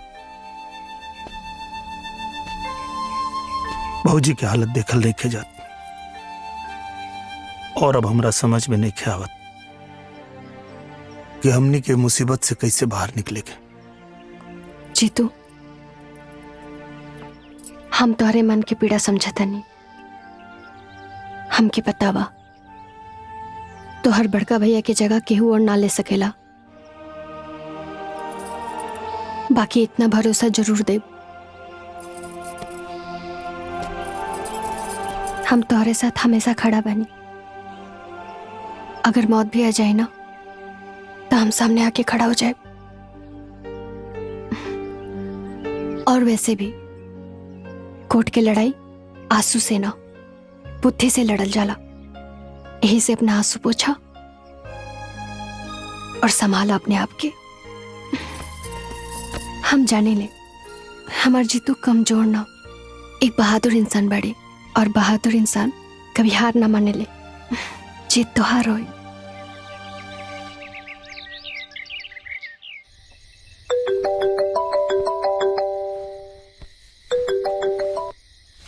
हाँ वकील साहब। जितेंद्र, कल कोर्ट की तारीख है, 11 बजे पहुंच जाना। जी ठीक है, हम 11 बजे पहुंच जाए अपने आला। जी नमस्ते। जीतू, वो लोग के जे चाहे वो देखे तू झगड़ा खत्म कर बाबू।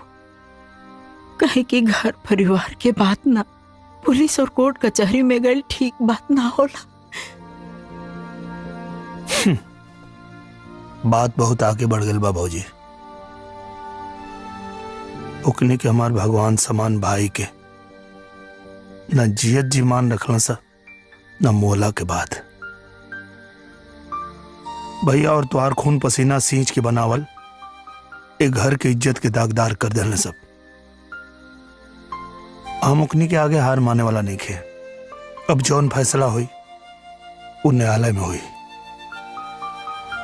वो लोग अपना राह से भटक जाइए, अपन धर्म भुला जाइए, तई कोनो जरूरी बा कि हम अपन धर्म भुला जाए। कौना मिट्टी के बनल बाड़ू भौजी? जे लोग की वजह से तो हर मांग सुनी हो गई, जे लोग की वजह से आज ये घर की इज्जत नीलाम हो गई, वो लोग के प्रति तोरा मन में कोनो गुस्सा नहीं है?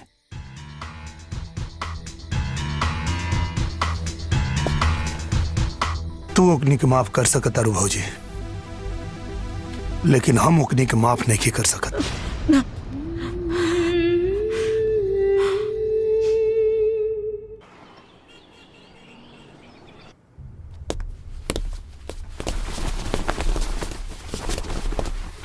कोर्ट की कार्यवाही शुरू की जाए। योर ऑनर, बंटवारे की रेखा एकदम स्पष्ट है, इसमें थोड़ी भी उलझन नहीं है। हमारे क्लाइंट 4 भाई हैं, अब लाजमी है कि चारों का बराबर बराबर का बंटवारा होना चाहिए। लेकिन उसमें जितेंद्र जी, जो हमारे क्लाइंट के सबसे छोटे भाई हैं, इनके मन में बेईमानी घुस गई है। ये चाहते हैं कि सारा खानदानी पुश्तानी जो जमीन है, जो प्रॉपर्टी है, सारा इनके अकेले के नाम हो जाए। हमारे क्लाइंट राजेंद्र जी और सुरेंद्र जी जब बंटवारे का नाम लिए तो पूरी तरह से वायलेंट हो गए, आग बबूला हो गए और हाथापाई पे उतर आई, यहाँ तक कि जान से मारने की कोशिश भी की और नजदीकी पुलिस थाना में रिपोर्ट भी दर्ज कराई। आप इसे देख लीजिए सर।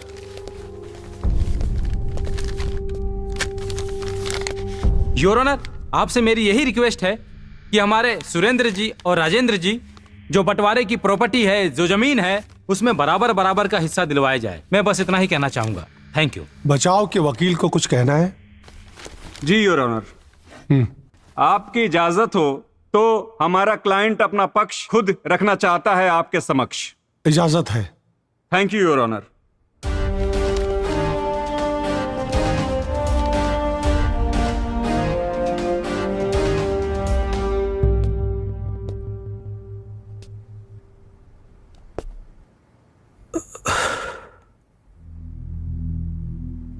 जज साहब, वकील साहब जौन कोर्ट के सामने बात रख लें वो एकदम सही बा। हमने के एक माता पिता से 4 भाई बानी जा, तब पुश्तैनी जमीन में चारों का हिस्सा भी बराबर होके के चाहिए, ना केहू के कम ना केहू के ज्यादा।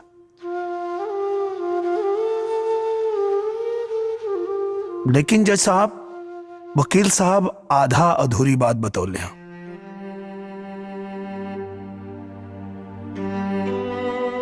ये हमार मझिला भैया सुरेंद्र प्रसाद लखनऊ में सरकारी नौकरी करेले और 2 कट्ठा जमीन खरीद के बहुत आलीशान महल जैसन घर बनेले बने। हमार मजली भाभी मीना देवी जी के नाम से 10 लाख रुपया के फिक्स डिपॉजिट के लिए बने, 5 लाख रुपया के गहना भी बा। वैसे ही हमार दूसरका भैया राजेंद्र प्रसाद के नाम से भी गाड़ी, घर, बंगला, बैंक बैलेंस और जेवर भी बा।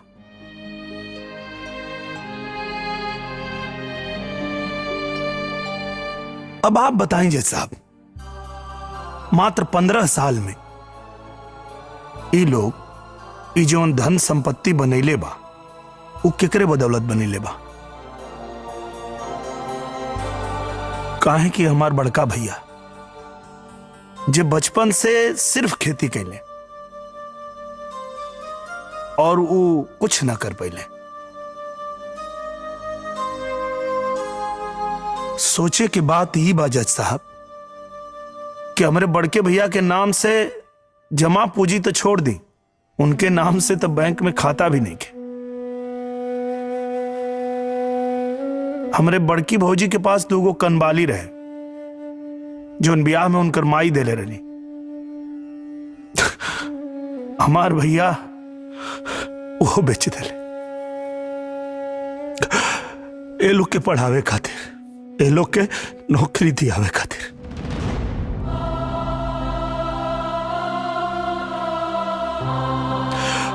हमरे बड़के भैया के पास पुश्तैनी जमीन और घर के अलावा कुछ ना रहे जज साहब।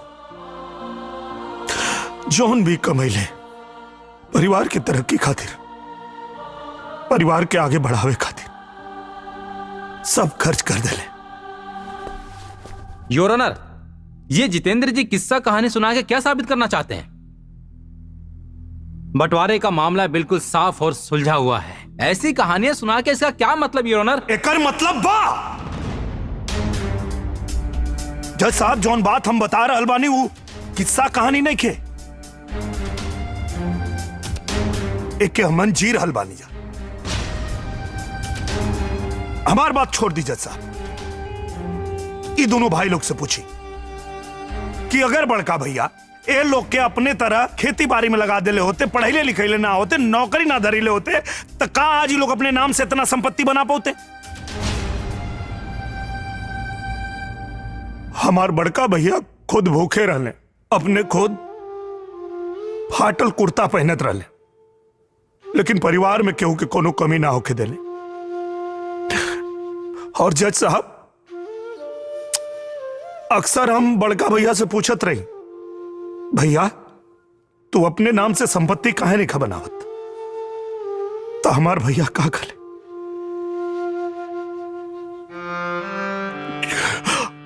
हमार भैया कहले जज साहब की जितेंद्र, हमार असली संपत्ति तो हमार भाई लोग हमें।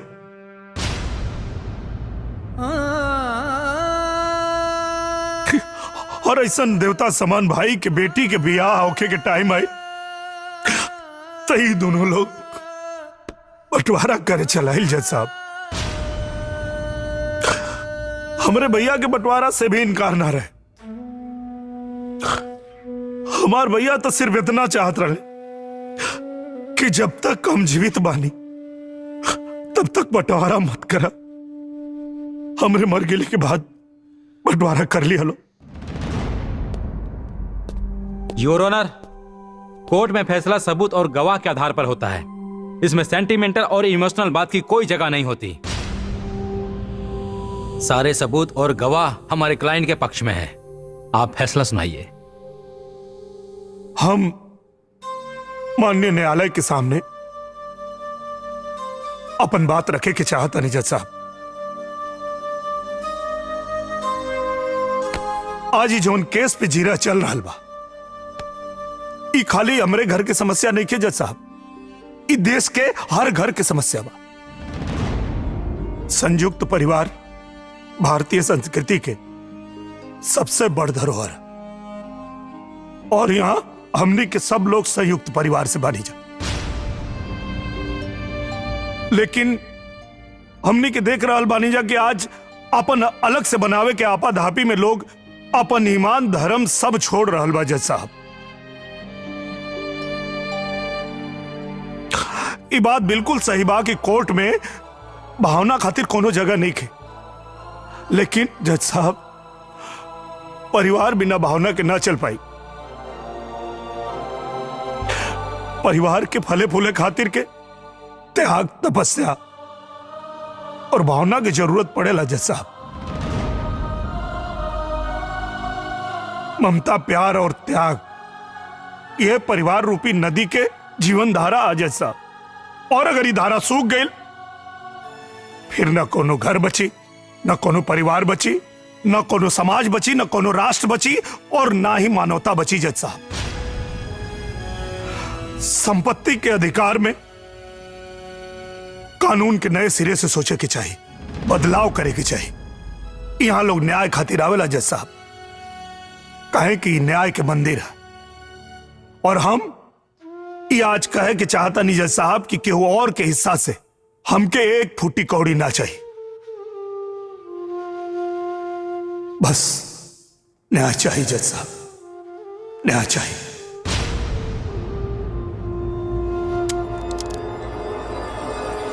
बाबा जी संभालिए अपने आप को। भैया भैया कोई भैया मत करना।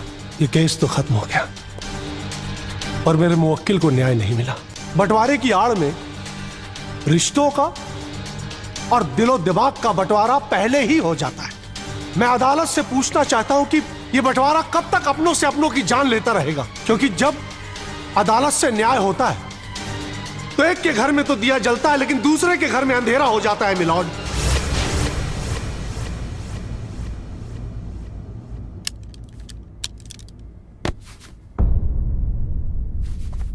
दोनों पक्षों की दलीलें सुनने के बाद अदालत इस नतीजे पर पहुंची है कि बिना गंभीरता से विचार किए इस केस में कोई भी निर्णय लेना मुश्किल है। इसलिए यह अदालत आज कोई फैसला नहीं सुनाएगी। एक जिम्मेदार नागरिक होने के नाते और साथ ही साथ एक जज होने के नाते मैं सुप्रीम कोर्ट में अपील करूंगा कि संयुक्त परिवार के जायदाद के मुद्दे में एक नई व्याख्या दें कि बंटवारे के समय अधिकार के साथ साथ प्रेम, त्याग और कर्तव्य पर भी विचार किया जाए। तब तक के लिए अदालत मुलतवी की जाती है। द कोर्ट इज एडजर्न्ड।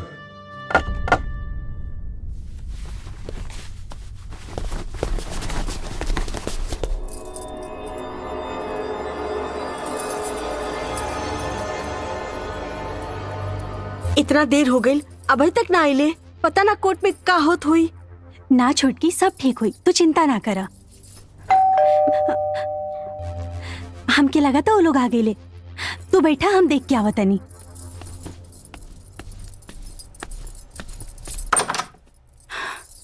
रुआ? हाँ, हमरा राजेंद्र और सुरेंद्र से कुछ जरूरी बात करे के बा। आई। हाँ।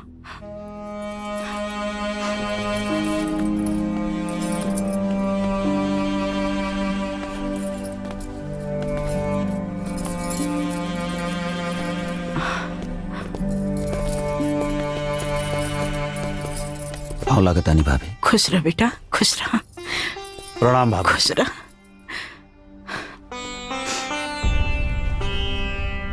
राजिंदर सुरेंदर, हम तो लोग के अपना से कब्बो अलग ना समझनी।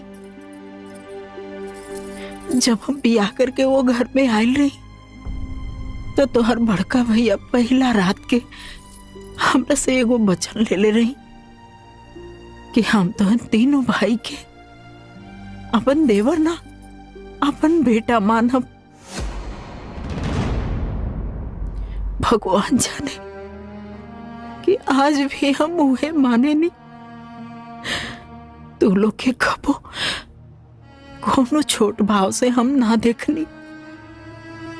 अब जौन होके करे तौन तो हो गइल बाबू। बाकी हम एगो बात कहे खातिर रहनी है कि तू लोग के जौन भी हिस्सा चाहे ले ल जा, बाकी हमरा के हमर वो घर दे दे जा।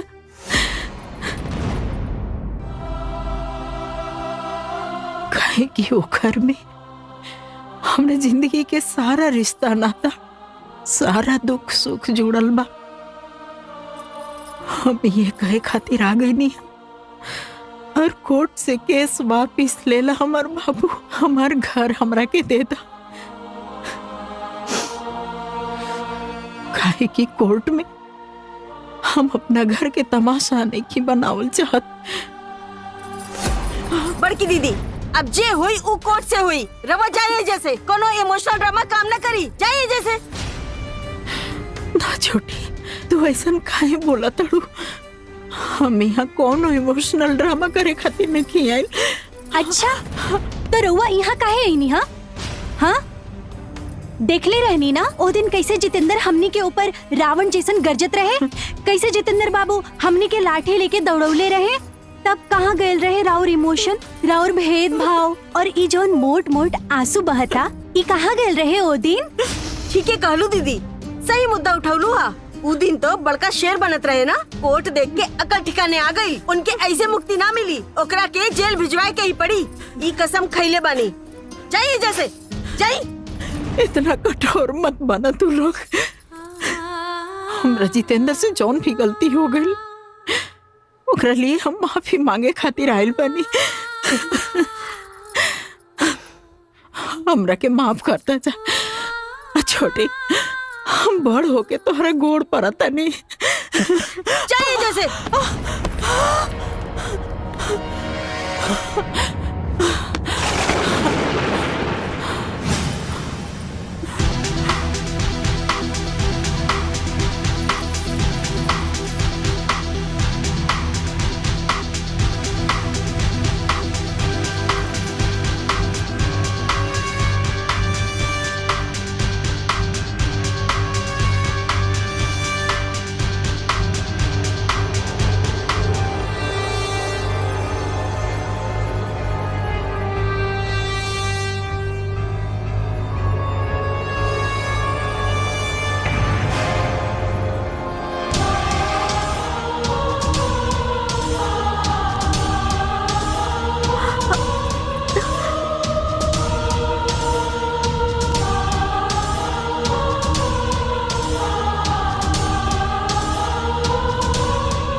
जितेंद्र, ये क्या करे तारा?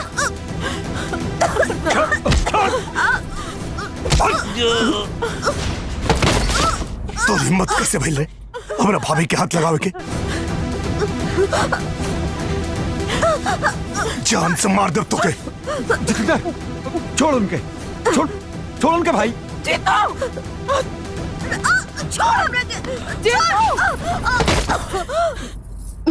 अगर तू मार पीट कर बंद ना करबा ना तो हमार मरल मुंह देखबा।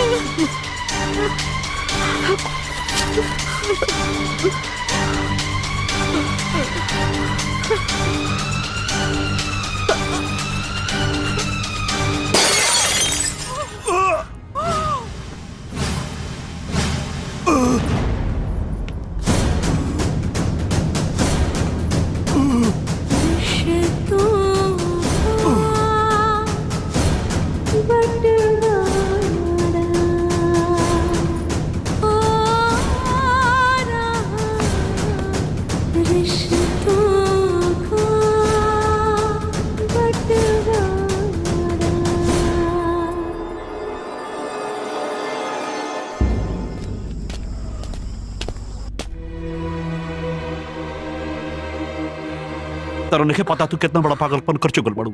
अगर जितेंद्र पुलिस के सामने हमनी के खिलाफ बयान दे दौलस तो सब बंटवारा के सपना धोइला के धोइला रह जाई और हमनी पर हाफ मर्डर के केस भी हो जाई। केस का मतलब समझा तरु ना, हमनी के दोनों भाई सस्पेंड हो जात सब। राजेंद्र पुलिस। हमारे बाबू कैसन बाड़न डॉक्टर साहब? देखिए उनके सर पे गहरी चोट लगी है, अभी कुछ भी कह पाना मुश्किल है। डॉक्टर साहब हम बयान लेवल चाहता नहीं। अभी वो बेहोश हैं, होश में आने के बाद ही आप उनका बयान ले सकते हैं। Excuse me. रहुआ के बानी? हम उनकर भौजाई बानी।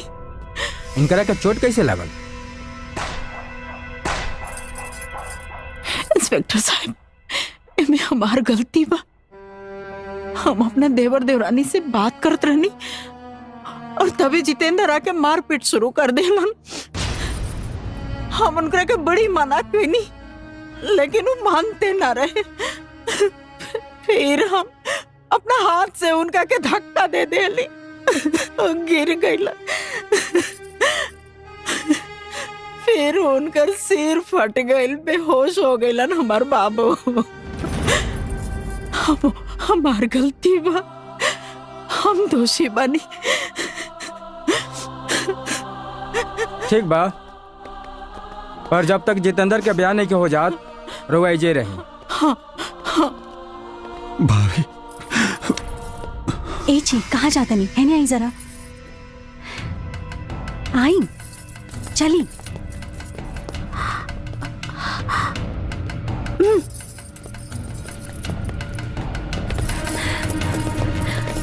जॉन भाई बहुत अच्छा भाई। अब तक सारा टेंशन दूर हो गई। बड़की भौजी सारा दोष अपने सर पर ले लेनी। सही कहलुआ छोटकी, धर्मात्मा बने के शौक बा तो बने धर्मात्मा। अब हमने के दुख के कांटा खुद ब खुद दूर हो गई। अच्छा तो तब हुई जब ई जितेंद्र मर जाई और ई बड़की भौजी ना जिंदगी भर के लिए जेल चल जाई है और ऐजा जाके ना चक्की बिसिए। ए छोटकी एकदम सही कहा तारू।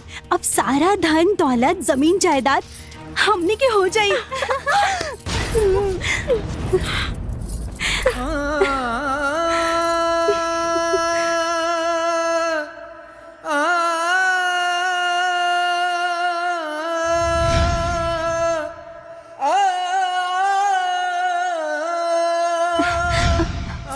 ए जी रोआ के का हो गई? कहाँ खो गई नी? कहाँ?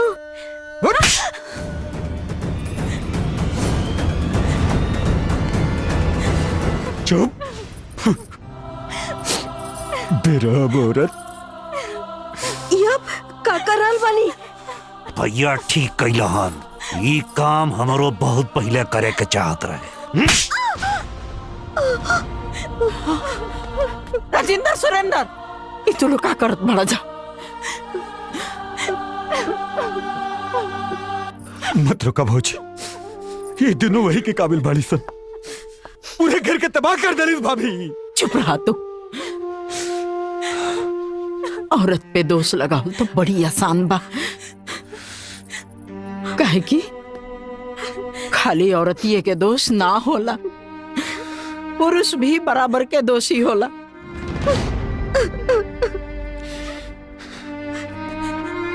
जब ये लोग अनाप शनाप बोलत रहे तो तोलो के दिमाग कहाँ गई रहे? घास चरे खातिर? का अच्छा बा का बुरा बा ये सब तो लोग के ना समझ में आई।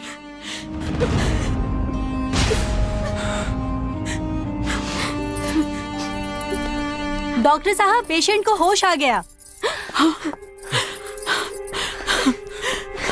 जितेंद्र रुकी, पहले बयान हुई ओकरा बाद के हुआ उससे मुलाकात हुई।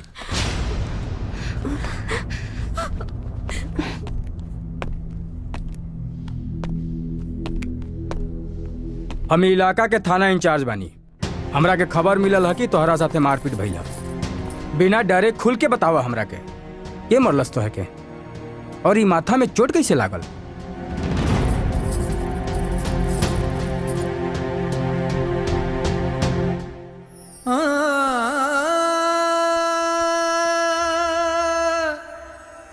आपसे के कहल कि हमरे साथ मारपीट भइल बा,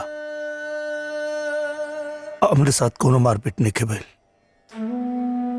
वो हम छत पे चढ़त रही और सीढ़ी पर से पैर फिसल गए। हम सर के बल गिर गए नहीं, ओकरे बाद बेहोश हो गए। हमके याद नहीं के ओकरे बाद का भइल। तू सच बोल रहल बाड़ा कि केहू के दबाव में आकर झूठा और गलत बयान दे रहल बड़ा? हम एकदम सही कहा ताने, हमरे साथ कोनो मारपीट नहीं के भइल।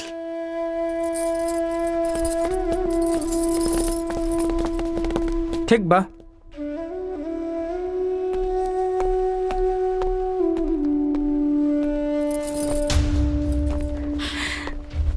बयान हो गई। उनकर कहना बा कि उ सीढ़ी से गिर गई रहन और कोनो मारपीट ना भइल। तू तो कहत रहलू कुल तोहरा वजह से भइल बा। इंस्पेक्टर साहब, भौजी जौन बाड़ी जितेंद्र के कोनो काम से बाहर भेजले रहनी है। हन भौजी, यह बात बना? हाँ इंस्पेक्टर साहब, हाँ। ठीक बा, हमार जांच पूरा भइल। अब आप लोग उनकरा से मिल सकता नहीं। हाँ। चलो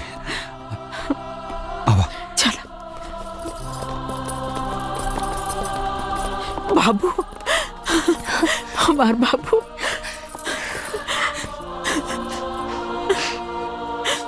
जितेंद्र हमार भाई, हम भटक गेल रहनी है, लेकिन तू हमारा आँख खोल देला भाई। माफ करते हमरा के, माफ करते भाई। हाँ देवर जी, हमके माफ कर दी।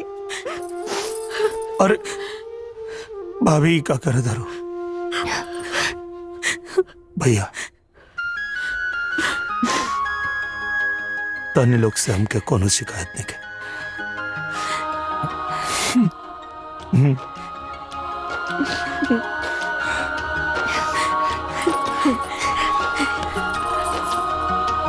जज साहब, हमार छोट भाई जितेंद्र सही तर्क दे रहल बाड़न।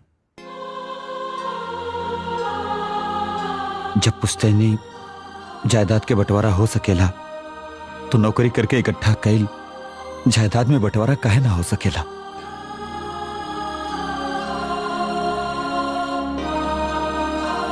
लेकिन हमरे यहाँ कानून में ऐसा कुछ नहीं के। जज साहब, हम आपसे विनती कैल चाहब कि सरकार के आप आदेश दी कि ऐसा कोनो कानून बने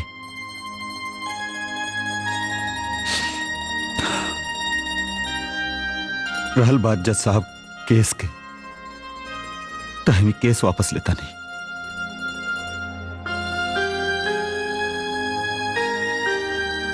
जज साहब, हमनी के घर के बंटवारा ना होई, हमनी के साथे रहल जाए। सगरो भाई मिलके जैसन बड़का भैया के सपना रहे।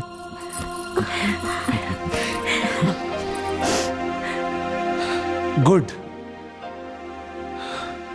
ये बहुत अच्छी बात है कि एक परिवार घर तोड़ने की नहीं, घर जोड़ने की बात कर रहा है। और इस केस के माध्यम से जितेंद्र ने जिस समस्या की ओर ध्यान अवगत कराया है, सच में परिवारों की वो एक विकराल समस्या है। घर के बंटवारे की समस्या बहुत बड़ी समस्या है। ये सिर्फ एक परिवार की समस्या नहीं है, हर घर की समस्या है, हर गांव की समस्या है। बंटवारे के झगड़े को लेकर हर घर में झगड़ा बढ़ रहा है, परिवार टूट रहे हैं, यहां तक कि हत्याएं भी हो रही हैं। जितेंद्र ने जो बात कोर्ट के सामने रखी, अदालत उससे सहमत है और इस बात से भी सहमत है कि सरकार को कानून में संशोधन करके नया कानून बनाना चाहिए। पारिवारिक झगड़े के मामले को लेकर हम सरकार को चिट्ठी लिखेंगे इस मुद्दे को लेकर, और इतनी गंभीर समस्या की तरफ अदालत का ध्यान आकर्षित करने के लिए अदालत जितेंद्र की आभारी है।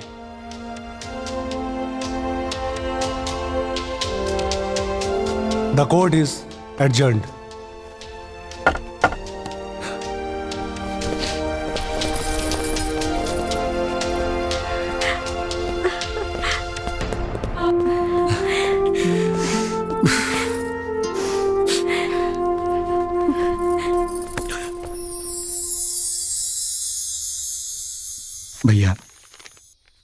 हमने के माफ कर दी और आज के बाद रउआ जवन चाहत रहनी है अब वह ये घर में हुई। भैया ये जमीन के पेपरवा दिवाली के पटाखा के संग जला दी का जितेंद्र? खाए ना, बुराई और नफरत के साथ ही यह होए के चाहिए।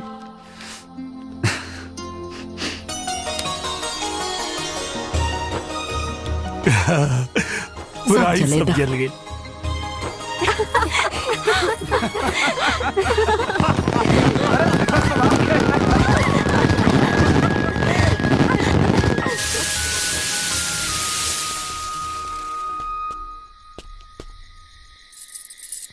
हम रउआ लोगों से कुछ कहे आयल बानी। कहीं हमार बाबूजी बदलत दुनिया के समझ ना पहले, लेकिन आज ही देश में क्या पूरा दुनिया में ही साबित हो गई बा कि लड़का लड़की में कवनो अंतर नहीं है। अरे जितना पैसा लड़का के पढ़ावे में लगा था उतना ही पैसा मेहनत लड़कियों के पढ़ावे में लगा था। तो ऐसा काहे बा कि जब लड़की के शादी हुई तो लड़की वाला के दहेज देवे के पड़ी और लड़का वाला के ना देवे के पड़ी? ई कैसन प्रथा बा? अरे हम तो कहा तानी कि कुप्रथा बा। आज हम ई कुप्रथा के विरोध करतानी।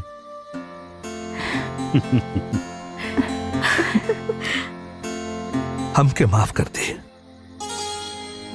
ये रिश्ता मत तोड़ी। हमारा दिमाग में पुराना जमाना के रीत रिवाज के कादो कीचड़ भरल रहे, जे कि हमार बेटा हटा देलस। इस शादी के मना ना करी, होके दी।